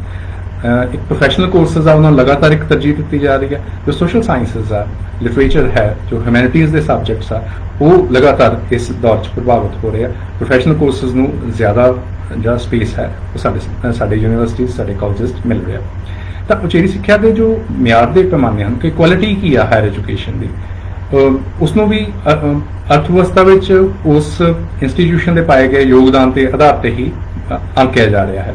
ਅਧਿਆਪਕਾਂ ਦੀ ਕਾਰਗੁਜ਼ਾਰੀ ਜਾਂਚਣ ਲਈ ਵੀ ਉਹਨਾਂ ਤੋਂ ਇੰਡਸਟਰੀਅਲ ਕੋਲੈਬੋਰੇਸ਼ਨ ਨਾਲ ਆਪਣੇ ਖੋਜ ਕਾਰਜਾਂ ਰਾਹੀਂ ਜਾਂ ਪੇਟੈਂਟ ਹਾਸਲ ਕਰਕੇ ਕੀਤੀ ਗਈ ਫੰਡ ਜਨਰੇਸ਼ਨ ਨੂੰ ਆਧਾਰ ਬਣਾਇਆ ਜਾ ਰਿਹਾ ਹੈ। ਤਾਂ ਅਜੋਕੇ ਸਮੇਂ 'ਚ ਜਦੋਂ ਅਸੀਂ ਕੁਆਲਿਟੀ ਪੈਰਾਮੀਟਰਸ ਦੇਖਦੇ ਹਾਂ, ਚਾਹੇ ਉਹ ਨੈਕ ਦਾ ਕੁਆਲਿਟੀ ਪੈਰਾਮੀਟਰ ਹੈ, ਤਾਂ ਉਹਦੇ ਵਿੱਚ ਇੱਕ ਇੰਪੋਰਟੈਂਟ ਜੋ ਜਾਂ ਨਿਰਫ ਦਾ ਕੁਆਲਿਟੀ ਪੈਰਾਮੀਟਰਸ ਆ, ਉਹਦੇ 'ਚ ਇੱਕ ਇੰਪੋਰਟੈਂਟ ਫੋਕਸ ਕੀ ਆ ਕਿ ਉਹ ਇੰਸਟੀਟਿਊਸ਼ਨ ਕਿੰਨੇ ਫੰਡ ਜਨਰੇਟ ਕਰਦਾ, ਉਸਦੇ ਟੀਚਰਸ ਨੇ ਕਿੰਨੇ ਫੰਡਸ ਜਨਰੇਟ ਕੀਤੇ, ਕਿੰਨੇ ਪੇਟੈਂਟਸ ਹਾਸਲ ਕੀਤੇ। ਦੂਜੇ ਸ਼ਬਦਾਂ ਵਿੱਚ ਉਸ ਇੰਸਟੀਟਿਊਸ਼ਨ ਨੇ ਉਸ ਮਾਰਕੀਟ ਦੀਆਂ ਜ਼ਰੂਰਤਾਂ ਨੂੰ ਕਿਸ ਹੱਦ ਤੱਕ ਪੂਰਾ ਕੀਤਾ। ਤਾਂ ਇਸ ਦਾ ਜੋ ਨੈਗੇਟਿਵ ਇੰਪੈਕਟ ਐਜੂਕੇਸ਼ਨ ਤੇ ਪੈ ਰਿਹਾ ਉਹ ਇਹੀ ਹੈ ਕਿ ਐਜੂਕੇਸ਼ਨ ਦੀ ਅਸੀਂ ਚਾਹੁੰਦੇ ਹਾਂ ਕਿ ਜੋ ਯੂਨੀਵਰਸਿਟੀ ਦੀ ਸਾਰਾ ਖੋਜ ਕਾਰਜ ਹੈ ਫੰਡ ਜਨਰੇਸ਼ਨ ਦੇ ਨਾਂ ਤੇ ਇੱਕ ਪਾਸੇ ਤਾਂ ਅਸੀਂ ਜੋ ਯੂਨੀਵਰਸਿਟੀਜ਼ ਨੂੰ ਫੰਡਿੰਗ ਆ ਲਗਾਤਾਰ ਘਟਾ ਰਹੇ ਹਾਂ, ਅਸੀਂ ਇੱਕ ਸਟਾਰਵੇਸ਼ਨ ਦੀ ਕੰਡੀਸ਼ਨ ਪੈਦਾ ਕਰ ਰਹੇ ਹਾਂ ਕਿ ਫੰਡ ਸਟਾਰਵਡ ਹੋਣ ਯੂਨੀਵਰਸਿਟੀ, ਉਹਨਾਂ ਨੂੰ ਆਪਣੇ ਫੰਡ ਜਨਰੇਟ ਕੀਤੇ ਕਰ ਸਕਣ। ਪਾਲਿਸੀ ਡਿਸਕੋਰਸ ਹੈ ਕਿ ਯੂਨੀਵਰਸਿਟੀਜ਼ ਆਪਣੇ ਫੰਡ ਜਨਰੇਟ ਕਰਨ। ਉਹ ਫੰਡ ਜਨਰੇਟ ਵੀ ਕਿਸ ਤਰ੍ਹਾਂ ਹੋਣਗੇ? ਫੰਡ ਜਨਰੇਟ ਇਸ ਤਰ੍ਹਾਂ ਹੋਣਗੇ ਕਿ ਉਹ ਯੂਨੀਵਰਸਿਟੀਜ਼, ਉਹ ਪ੍ਰੋਫੈਸ਼ਨਲ ਇੰਸਟੀਟਿਊਸ਼ਨਸ ਇੰਡਸਟਰੀ ਨਾਲ ਕੋਲੈਬੋਰੇਟ ਕਰਨ। ਇੰਡਸਟਰੀ ਦੀਆਂ ਲੋੜਾਂ ਮੁਤਾਬਕ ਆਪਣੀ ਖੋਜ ਨੂੰ ਢਾਲ ਲੈਣ, ਇੰਡਸਟਰੀ ਦੀਆਂ ਲੋੜਾਂ ਮੁਤਾਬਕ अपनी सारिया अकैडमिक एक्टिविटीज़ ਨੂੰ ਢਾਲ ਲੈਣ, ਇੰਡਸਟਰੀ ਦੀਆਂ ਜ਼ਰੂਰਤਾਂ ਮੁਤਾਬਕ ਹੀ ਆਪਣੇ ਜੋ ਕੋਰਸਿਸ ਆ ਉਹਨਾਂ ਨੂੰ ਸ਼ੇਪ ਅਪ ਕਰਨ, ਇੰਡਸਟਰੀ ਦੀਆਂ ਲੋੜਾਂ ਮੁਤਾਬਕ ਹੀ ਆਪਣੀ ਜੋ ਪੈਦਾਵਾਰੀ ਹੈ ਉਸ ਨੂੰ ਉਹ ਸ਼ੇਪ ਅਪ ਕਰਨ ਤਾਂ ਕਿ ਉਹਨਾਂ ਲਈ ਉਹ ਫੰਡਸ ਜਨਰੇਟ ਹੋ ਸਕਣ, ਤਾਂ ਕਿ ਜੋ ਇਸ ਦੀ ਬੇਸਿਕ ਬਿਨਾ ਹੈ ਕੁਆਲਿਟੀ ਦੀ, ਇੱਕ ਪਾਸੇ ਤਾਂ ਫੰਡ ਜਨਰੇਸ਼ਨ ਹੈ, ਦੂਸਰੇ ਪਾਸੇ ਪਲੇਸਮੈਂਟ ਆ, ਤਾਂ ਉਹ ਇੰਸਟੀਟਿਊਸ਼ਨਸ ਬੈਟਰ ਇੰਸਟੀਟਿਊਸ਼ਨ ਕੰਸੀਡਰ ਕੀਤੇ ਜਾ ਰਹੇ ਆ, ਕੁਆਲਿਟੀ ਇੰਸਟੀਟਿਊਸ਼ਨ ਕੰਸੀਡਰ ਕੀਤੇ ਜਾ ਰਹੇ ਆ ਜਿਨ੍ਹਾਂ ਦੀ ਪਲੇਸਮੈਂਟ ਬੈਟਰ ਹੋਏਗੀ, ਜਿਹੜੇ ਬੈਟਰ ਫੰਡ ਜਨਰੇਟ ਕਰ ਰਹੇ। ਦੂਸਰੇ ਪੱਖ ਤੋਂ ਕਿ ਉਹ ਯੂਨੀਵਰਸਿਟੀ ਜਾਂ ਉਹ ਇੰਸਟੀਟਿਊਸ਼ਨ, ਉਹ ਪਬਲਿਕ ਇੰਸਟੀਟਿਊਸ਼ਨਸ ਜੋ ਲਗਾਤਾਰ ਸਮਾਜ ਦੀਆਂ ਸਮੱਸਿਆਵਾਂ ਨੂੰ ਡੀਲ ਕਰ ਰਹੇ ਆ ਜਾਂ ਲਗਾਤਾਰ ਸਮਾਜ ਦੀਆਂ ਸਮੱਸਿਆਵਾਂ ਨਾਲ ਜੂਝ ਰਹੇ ਆ, ਉਹਨਾਂ ਦੇ ਬਾਰੇ ਡਿਬੇਟ ਕਰ ਰਹੇ ਆ, ਉਹਨਾਂ ਬਾਰੇ ਡਿਸਕਸ਼ਨਸ ਹੋ ਰਹੀਆਂ, ਜਿੱਥੇ ਉਹਨਾਂ ਬਾਰੇ ਵਿਚਾਰ ਦਾ ਆਦਾਨ ਪ੍ਰਦਾਨ ਹੋ ਰਿਹਾ। ਇਹਨਾਂ ਅਜਿਹੀਆਂ ਯੂਨੀਵਰਸਿਟੀਜ਼ ਨੂੰ ਅਸੀਂ ਕੁਆਲਿਟੀ ਦੇ ਪੁਆਇੰਟ ਆਫ ਵਿਊ ਤੋਂ ਅਸੀਂ ਇਹਨਾਂ ਯੂਨੀਵਰਸਿਟੀਜ਼ ਨੂੰ ਇਹ ਪੱਖ ਕਿ ਜੋ ਸੋਸਾਇਟੀ ਦੀਆਂ ਸਮੱਸਿਆਵਾਂ ਨੂੰ ਹੱਲ ਕਰਨ ਦੇ ਯਤਨ ਹਨ, ਇਸ ਨੂੰ ਅਸੀਂ ਕੁਆਲਿਟੀ ਪੈਰਾਮੀਟਰ 'ਚ ਕਿਤੇ ਥਾਂ ਨਹੀਂ ਦੇ ਰਹੇ। ਤਾਂ ਓਵਰਆਲ ਜੋ ਹਾਇਰ ਐਜੂਕੇਸ਼ਨ ਨੂੰ ਅਸੀਂ ਵੇਖਣ ਦਾ ਨਜ਼ਰੀਆ ਹੈ ਉਹ ਉਹਦੇ 'ਚ ਬੁਨਿਆਦੀ ਤਬਦੀਲੀ ਹੈ। ਟੀਚਰ ਦਾ ਕੀ ਰੋਲ ਰਹੇਗਾ? ਟੀਚਰ ਦਾ ਰੋਲ ਕੀ ਸਿਰਫ ਅਜਿਹੀ ਖੋਜ ਕਰਨੀ ਜਿਹੜੀ ਇੰਡਸਟਰੀ ਲਈ ਮੁਨਾਫਾ ਬਖਸ਼ ਹੋਏਗੀ ਇਹੀ ਹੋਏਗੀ, ਜਾਂ ਅਸੀਂ ਇਹ ਸਮਝ ਸੀ ਜੋ ਕੋਠਾਰੀ ਕਮਿਸ਼ਨ ਜਾਂ ਯੂਨੀਵਰਸਿਟੀ ਐਜੂਕੇਸ਼ਨ ਕਮਿਸ਼ਨ ਰეკਮੈਂਡੇਸ਼ਨ ਦੇ ਰਹੇ ਸੀ ਕਿ ਟੀਚਰ ਦਾ ਰੋਲ, ਯੂਨੀਵਰਸਿਟੀ ਔਰ ਕਾਲਜਸ ਦੇ ਟੀਚਰ ਦਾ ਰੋਲ ਸਮਾਜ ਪ੍ਰਤੀ ਹੈ, ਸਮਾਜ ਬਰਾਬਰੀ ਵਾਲਾ ਸਮਾਜ ਹੋਵੇ, ਡੈਮੋਕ੍ਰੈਟਿਕ ਸੋਸਾਇਟੀ ਹੋਵੇ, ਇੱਕ ਸੈਕੂਲਰ ਸੋਸਾਇਟੀ ਹੋਵੇ, ਅਜਿਹੀ ਸੋਸਾਇਟੀ ਜਿਹਦੇ ਵਿੱਚ ਜਸਟਿਸ ਹੋਵੇ, ਸੋਸ਼ਲ ਪੋਲੀਟੀਕਲ ਜਸਟਿਸ ਹੋਵੇ, ਅਜਿਹੀ ਸੋਸਾਇਟੀ ਦੇ ਸਿਰਜਣਾ ਵਿੱਚ ਹਾਇਰ ਐਜੂਕੇਸ਼ਨ ਆਪਣਾ ਹਿੱਸਾ ਪਾਵੇ, ਟੀਚਰ ਆਪਣਾ ਹਿੱਸਾ ਪਾਉਣ। ਲੇਕਿਨ ਅਜਿਹਾ ਨਹੀਂ ਹੋ ਰਿਹਾ। ਟੀਚਰ ਤੋਂ ਅਸੀਂ ਐਕਸਪੈਕਟ ਬਿਲਕੁਲ ਆਲਟੋਗੇਦਰ ਡਿਫਰੈਂਟ ਇੱਕ ਅਸੀਂ ਉਹਦਾ ਰੋਲ ਐਕਸਪੈਕਟ ਕਰ ਰਹੇ ਹਾਂ। ਅਜਿਹਾ ਰੋਲ ਜੋ ਮਾਰਕੀਟ ਦੀਆਂ ਜ਼ਰੂਰਤਾਂ ਦੀ ਪੂਰਤੀ ਕਰੇਗਾ, ਅਜਿਹਾ ਰੋਲ ਜੋ ਉਸ ਦੇ ਇੰਸਟੀਟਿਊਸ਼ਨ ਲਈ ਫੰਡ ਜਨਰੇਟ ਕਰੇਗਾ, ਅਜਿਹਾ ਰੋਲ ਜੋ ਅਜਿਹੇ ਪੇਟੈਂਟ ਜਨਰੇਟ ਕਰੇਗਾ ਜਿਹੜੇ ਉਸ ਇੰਸਟੀਟਿਊਸ਼ਨ ਲਈ ਮੁਨਾਫੇ ਬਖਸ਼ ਹੋ ਸਕਣ। ਤਾਂ ਸਮੁੱਚੇ ਰੂਪ ਵਿੱਚ ਜਦੋਂ ਐਜੂਕੇਸ਼ਨ ਦਾ ਇੱਕ ਨੇਚਰ ਤਬਦੀਲ ਹੁੰਦੀ ਹੈ, ਐਜੂਕੇਸ਼ਨ ਦਾ ਕਨਸੈਪਟ ਤਬਦੀਲ ਹੋਇਆ, ਤਾਂ ਟੀਚਰ ਦੇ ਰੋਲ ਨੂੰ ਵਿੱਚ ਵੀ ਵੱਡੀਆਂ ਤਬਦੀਲੀਆਂ ਸਾਡੇ ਸਾਹਮਣੇ ਆਉਂਦੀਆਂ। ਤਾਂ ਦੂਜੇ ਪਾਸੇ ਅਸੀਂ ਵੇਖਦੇ ਹਾਂ ਕਿ ਜੋ ਟੀਚਰ ਦਾ ਬੇਸਿਕ ਕੰਮ ਹੈ ਟੀਚਿੰਗ, ਉਹਨੂੰ ਇਸ ਕੁਆਲਿਟੀ ਦਾ ਫਰੇਮਵਰਕ ਹੈ, ਇਸ ਵਿੱਚ ਕੋਈ ਜ਼ਿਆਦਾ ਇੰਪੋਰਟੈਂਸ ਨਹੀਂ ਦਿੱਤੀ ਜਾਂਦੀ। ਤਾਂ ਅਧਿਆਪਕ ਦੀ ਜੋ ਕਾਰਗੁਜ਼ਾਰੀ ਦਾ ਮੁਲਾਂਕਣ ਹੁੰਦਾ, ਚਾਹੇ ਉਸ ਦੀ ਪ੍ਰਮੋਸ਼ਨ ਦੇ ਸਮੇਂ ਹੁੰਦਾ, ਚਾਹੇ ਉਸ ਦੇ ਜੋ ਇੰਸਟੀਟਿਊਸ਼ਨ ਦੀ ਐਵੈਲੂਏਸ਼ਨ ਦੇ ਸਮੇਂ ਹੁੰਦਾ, ਤਾਂ ਉਸ ਦਾ ਅਧਿਆਪਨ ਦਾ ਕੀ ਮਿਆਰ ਰਿਹਾ, ਕੁਆਲਿਟੀ ਆਫ ਟੀਚਿੰਗ ਕੀ ਹੈ, ਇਸ ਨੂੰ ਨਹੀਂ ਵਿਚਾਰਿਆ ਜਾਂਦਾ। ਸਿੰਪਲੀ ਇੱਕ ਫਾਰਮੈਲਿਟੀ ਹੈ, ਇੱਕ ਪਾਰਟ ਹੈ ਕਿ ਠੀਕ ਹੈ ਟੀਚਿੰਗ ਇਨ ਆਜ਼, ਉਹਦੇ ਵਿੱਚ ਵੀ ਹੈ ਕਿ ਕਿੰਨੇ ਆਜ਼ ਦੀ ਟੀਚਿੰਗ ਜਿਹੜੀ ਹੈ ਉਹ ਉਸ ਅਧਿਆਪਕ ਨੇ ਕੀਤੀ। ਅਦਰਵਾਈਜ਼ ਉਹ ਕੁਆਲਿਟੀ ਕੀ ਸੀ ਟੀਚਿੰਗ ਦੀ, ਟੀਚਿੰਗ ਕਿਸ ਮਿਆਰ ਦੀ ਟੀਚਿੰਗ ਰਹੀ, ਇਸ ਨੂੰ ਵੀ ਉਸ ਮੁਲਾਂਕਣ ਦਾ ਹਿੱਸਾ ਨਹੀਂ ਬਣਾਇਆ ਜਾਂਦਾ। ਤਾਂ ਜੋ ਪਬਲਿਕ ਐਜੂਕੇਸ਼ਨ ਇੰਸਟੀਟਿਊਸ਼ਨ ਦਾ, ਜਨਤਕ ਹਾਇਰ ਐਜੂਕੇਸ਼ਨ ਇੰਸਟੀਟਿਊਸ਼ਨ, ਉਹਨਾਂ ਦੇ ਅਧਿਆਪਕਾਂ ਦੀ ਸਮਾਜਿਕ, ਰਾਜਨੀਤਿਕ ਅਤੇ ਸੱਭਿਆਚਾਰਕ ਖੇਤਰਾਂ ਵਿੱਚ ਜੋ ਭੂਮਿਕਾ ਹੈ ਉਸ ਨੂੰ ਵੀ ਲਗਾਤਾਰ ਸੀਮਿਤ ਕੀਤਾ ਜਾ ਰਿਹਾ ਹੈ। ਜੋ ਪਬਲੀਕੇਸ਼ਨ ਦਾ ਇਸ਼ੂ ਹੈ, ਪਬਲੀਕੇਸ਼ਨ ਕਿਹਾ ਜਾਂਦਾ ਕਿ ਉਹੀ ਜਰਨਲਸ ਜਿਹੜੇ UGC ਵੱਲੋਂ ਨਿਸ਼ਚਿਤ ਕੀਤੇ ਗਏ ਹਨ, ਉਹਨਾਂ ਜਰਨਲਸ ਵਿੱਚ ਵੀ ਪੇਪਰ ਪਬਲਿਸ਼ ਹੋਣੇ ਚਾਹੀਦੇ ਆ। ਅਖਬਾਰ 'ਚ ਜੇ ਕੋਈ ਅਧਿਆਪਕ ਲਿਖਦਾ ਹੈ ਜਾਂ ਮੈਗਜ਼ੀਨ 'ਚ ਲਿਖਦਾ ਹੈ, ਕਿਸੇ ਸੋਸ਼ਲ ਮਸਲੇ ਤੇ ਲਿਖਦਾ, ਤਾਂ ਉਹਦੀ ਇੱਕ ਵਾਈਡਰ ਸਰਕੂਲੇਸ਼ਨ ਹੁੰਦੀ ਹੈ, ਇੱਕ ਵਾਈਡਰ ਜਿਹੜੀ ਪਾਪੂਲੇਸ਼ਨ ਹੈ ਉਹ ਉਹਨਾਂ ਵਿਚਾਰਾਂ ਤੋਂ ਜਾਣੂ ਹੁੰਦੀ ਹੈ। ਲੇਕਿਨ ਉਸ ਨੂੰ ਅਸੀਂ ਐਵੈਲੂਏਸ਼ਨ ਦਾ ਹਿੱਸਾ ਨਹੀਂ ਬਣਾਉਂਦੇ। ਤਾਂ ਕਿਸੇ ਅਜਿਹੇ ਜਰਨਲਸ ਜਿਹਨੂੰ ਬਹੁਤ ਸੀਮਤ ਲੋਕ ਪੜ੍ਹਦੇ, ਲੇਕਿਨ UGC ਉਸ ਨੂੰ ਅਪਰੂਵ ਕਰਦਾ, ਜੇ ਉਹਦੇ 'ਚ ਉਹ ਪਬਲਿਸ਼ ਕੀਤਾ ਜਾ ਰਿਹਾ ਤਾਂ ਉਸ ਨੂੰ ਉਸ ਐਵੈਲੂਏਸ਼ਨ ਦਾ ਹਿੱਸਾ ਬਣਾਇਆ। ਔਰ ਪਿਛਲੇ ਸਮੇਂ 'ਚ ਅਸੀਂ ਵੇਖਦੇ ਹਾਂ ਕਿ ਜੋ ਕੁਆਲਿਟੀ ਜਰਨਲਸ ਦੀ ਹੈ ਉਹ ਲਗਾਤਾਰ ਡਿਟੀਰੀਓਰੇਟ ਹੋ ਰਹੀ ਹੈ। UGC ਵੱਲੋਂ ਜਿਹੜੇ ਪ੍ਰਵਾਨਿਤ ਜਰਨਲਸ ਵੀ ਆ ਉਹਨਾਂ 'ਚ ਵੀ ਜ਼ਿਆਦਾਤਰ ਜਰਨਲ ਅਜਿਹੇ ਹਨ ਜਿਨ੍ਹਾਂ ਵਿੱਚ ਜੋ ਪੈਸੇ ਦੇ ਕੇ ਹੀ ਪਬਲੀਕੇਸ਼ਨ ਉਹ ਹੋ ਰਹੀ ਹੈ। ਤਾਂ ਇਸ ਤਰ੍ਹਾਂ ਨਹੀਂ ਹੈ ਕਿ ਸਿਰਫ UGC ਦੇ ਅਪਰੂਵਲ ਨਾਲ ਇਹ ਜਰਨਲਸ ਕੋਈ ਉੱਚ ਮਿਆਰ ਦੇ ਜਰਨਲਸ ਬਣ ਜਾਂਦੇ। ਲੇਕਿਨ ਸਵਾਲ ਇਹ ਆ ਕਿ ਇਸ ਦੇ ਨਤੀਜੇ ਵਜੋਂ ਹੋ ਕੀ ਰਿਹਾ ਕਿ ਜੋ ਸੋਸ਼ਲ ਇਸ਼ੂਜ਼ ਹਨ, ਜੋ ਪੋਲੀਟੀਕਲ ਇਸ਼ੂਜ਼ ਆ, ਸੋਸਾਇਟੀ ਦੇ ਇਸ਼ੂਜ਼ ਆ, ਉਹਨਾਂ ਬਾਰੇ ਗੱਲ ਜੋ ਇੰਟੈਲੀਜੈਂਸ਼ੀਆ ਨੇ ਕਰਨੀ ਸੀ, ਟੀਚਰਸ ਨੇ ਕਰਨੀ ਸੀ, ਬੁੱਧੀਜੀਵੀਆਂ ਨੇ ਕਰਨੀ ਸੀ, ਉਸ ਲਈ ਅਸੀਂ ਜੋ ਲਗਾਤਾਰ ਸਪੇਸ ਆ ਉਸ ਨੂੰ ਅਸੀਂ ਲਿਮਿਟਡ ਕਰ ਰਹੇ ਹਾਂ। ਦੂਸਰੇ ਪਾਸੇ ਜੋ ਪ੍ਰਾਈਵੇਟ ਇੰਸਟੀਟਿਊਸ਼ਨਸ ਤੇਜ਼ੀ ਨਾਲ ਵੱਧ ਰਹੇ ਆ, ਪ੍ਰਾਈਵੇਟ ਯੂਨੀਵਰਸਿਟੀ ਸਾਡੇ ਸਾਹਮਣੇ ਆ ਰਹੀਆਂ, ਪ੍ਰਾਈਵੇਟ ਪ੍ਰੋਫੈਸ਼ਨਲ ਇੰਸਟੀਟਿਊਸ਼ਨ ਸਾਡੇ ਸਾਹਮਣੇ ਆ ਰਹੇ, ਉਹਨਾਂ ਵਿੱਚ ਵੀ ਅਧਿਆਪਕਾਂ ਦੀ ਜੋ ਪ੍ਰੋਫੈਸ਼ਨਲ ਆਟੋਨਮੀ ਆ ਉਹ ਬੜੀ ਲਿਮਿਟਡ ਹੈ। ਲਗਾਤਾਰ ਉਹਨੂੰ ਸੀਮਤ ਕੀਤਾ ਜਾਂਦਾ, ਲਗਾਤਾਰ ਉਹਨਾਂ ਦੀ ਜੋ ਸਪੇਸ ਹੈ ਬੜਾ ਹੀ ਘੱਟ ਸਪੇਸ ਦਿੱਤਾ ਜਾ ਰਿਹਾ। ਅਸੀਂ ਤਾਂ ਇਸ ਤਰ੍ਹਾਂ ਦੇਖਦੇ ਹਾਂ ਕਿ ਉਹਨਾਂ ਇੰਸਟੀਟਿਊਸ਼ਨ ਵਿੱਚ ਟੀਚਰ ਨੂੰ ਸਿਰਫ ਇੱਕ ਸਰਵਿਸ ਪ੍ਰੋਵਾਈਡਰ ਵਜੋਂ ਵੇਖਿਆ ਜਾ ਰਿਹਾ, ਜਿਨ੍ਹਾਂ ਨੇ ਇੱਕ ਨਿਸ਼ਚਿਤ ਕਾਰਜ ਕਰਨਾ, ਇੱਕ ਨਿਸ਼ਚਿਤ ਸਰਵਿਸ ਪ੍ਰੋਵਾਈਡ ਕਰਨੀ ਹੈ। ਇਸ ਤੋਂ ਇਲਾਵਾ ਉਹਨਾਂ ਦਾ ਐਜ਼ ਇੰਟੈਲੈਕਚੁਅਲ ਉਹਨਾਂ ਦਾ ਜੋ ਰੋਲ ਹੈ ਉਸ ਨੂੰ ਅਸੀਂ ਬੜਾ ਹੀ ਇਸ ਸਿਸਟਮ 'ਚ ਬਹੁਤ ਹੀ ਜ਼ਿਆਦਾ ਸੀਮਤ ਕੀਤਾ। ਤਾਂ ਇਸ ਅਜੋਕੇ ਵਿਸ਼ਵੀਕ੍ਰਿਤ ਪੂੰਜੀਵਾਦ ਦੇ ਦੌਰ ਵਿੱਚ ਸਿੱਖਿਆ ਦੇ ਖੇਤਰ ਨੂੰ ਮੰਡੀ ਅਰਥ ਵਿਵਸਥਾ ਦੀ ਲੋੜਾਂ ਅਨੁਸਾਰ ਢਾਲਣ ਲਈ ਇੱਕ ਨਿਰੰਤਰ ਨੀਤੀਗਤ ਯਤਨ ਕੀਤੇ ਜਾ ਰਹੇ ਹਨ। ਉੱਥੇ ਅਧਿਆਪਕਾਂ ਦੀਆਂ ਸੇਵਾ ਸ਼ਰਤਾਂ ਵਿੱਚ ਤਬਦੀਲੀ ਕਰਦਿਆਂ ਉਸ ਦੀ ਵਿਦਿਆਰਥੀਆਂ ਦੇ ਸਰਵਪੱਖੀ ਵਿਕਾਸ ਵਿੱਚ ਜੋ ਆਜ਼ਾਦਾਨਾ ਭੂਮਿਕਾ ਸੀ ਉਸ ਨੂੰ ਨਜ਼ਰਅੰਦਾਜ਼ ਕਰਦੇ ਉਸ ਨੂੰ ਮਹਿਜ਼ ਪੂਰਵ ਨਿਸ਼ਚਿਤ ਸਿੱਖਣ ਟੀਚੇ ਹਾਸਲ ਕਰਨ ਤੱਕ ਅਤੇ ਪ੍ਰਾਈਵੇਟ ਕੈਪੀਟਲ ਦੇ ਹਿੱਤਾਂ ਲਈ ਆਪਣੇ ਗਿਆਨ ਦੀ ਵਰਤੋਂ ਕਰਨ ਤੱਕ ਸੀਮਤ ਕੀਤਾ ਜਾ ਰਿਹਾ ਹੈ। ਇਸ ਖੇਤਰ ਵਿੱਚ ਸਟੇਟ ਦਖਲ ਦਿੱਤੇ ਜਾਣ ਦੀ ਜ਼ਰੂਰਤ ਹੈ ਤਾਂ ਜੋ ਸਿੱਖਿਆ ਨੂੰ ਇੱਕ ਲੋਕਤੰਤਰੀ ਸਮਾਜ ਨੂੰ ਕਾਇਮ ਰੱਖਣ ਅਤੇ ਇਸ ਇੱਕ ਬਿਹਤਰ ਸਮਾਜ ਸਿਰਜਣ ਦੇ ਸਾਧਨ ਵਜੋਂ ਵਰਤਿਆ ਜਾ ਸਕੇ। ਅਧਿਆਪਕ ਦੀ ਇੱਕ ਭੂਮਿਕਾ ਹੈ ਪਬਲਿਕ ਐਜੂਕੇਸ਼ਨ ਇੰਸਟੀਟਿਊਸ਼ਨ ਉਹ ਸਪੇਸ ਆ ਜਿਹਦੇ ਵਿੱਚ ਹਾਲੇ ਵੀ ਪੋਸੀਬਿਲਿਟੀ ਹੈ ਅਸੀਂ ਇੱਕ ਅਜਿਹਾ ਸਮਾਜ ਸਿਰਜੀਏ ਜਿਹੜਾ ਸਮਾਜ ਬਰਾਬਰੀ ਵਾਲਾ ਇੱਕ ਬਿਹਤਰ ਲੋਕਤੰਤਰੀ ਸਮਾਜ ਹੋਵੇ, ਅਜਿਹਾ ਸਮਾਜ ਜਿਹਦੇ ਵਿੱਚ ਨਵੇਂ ਵਿਚਾਰ ਪ੍ਰਫੁੱਲਤ ਹੋਣ, ਨਵਾਂ ਗਿਆਨ ਸਿਰਜਿਆ ਜਾਵੇ, ਅਜਿਹਾ ਗਿਆਨ ਅਜਿਹੇ ਜੋ ਉਸ ਸਮਾਜ ਨੂੰ ਬਿਹਤਰ ਬਣਾਵੇ। ਇੰਨੇ ਗੱਲਾਂ ਮੈਂ ਅੱਜ ਕਰਨੀ ਸੀ। ਤੁਹਾਡਾ ਬਹੁਤ ਬਹੁਤ ਧੰਨਵਾਦ। Thank you.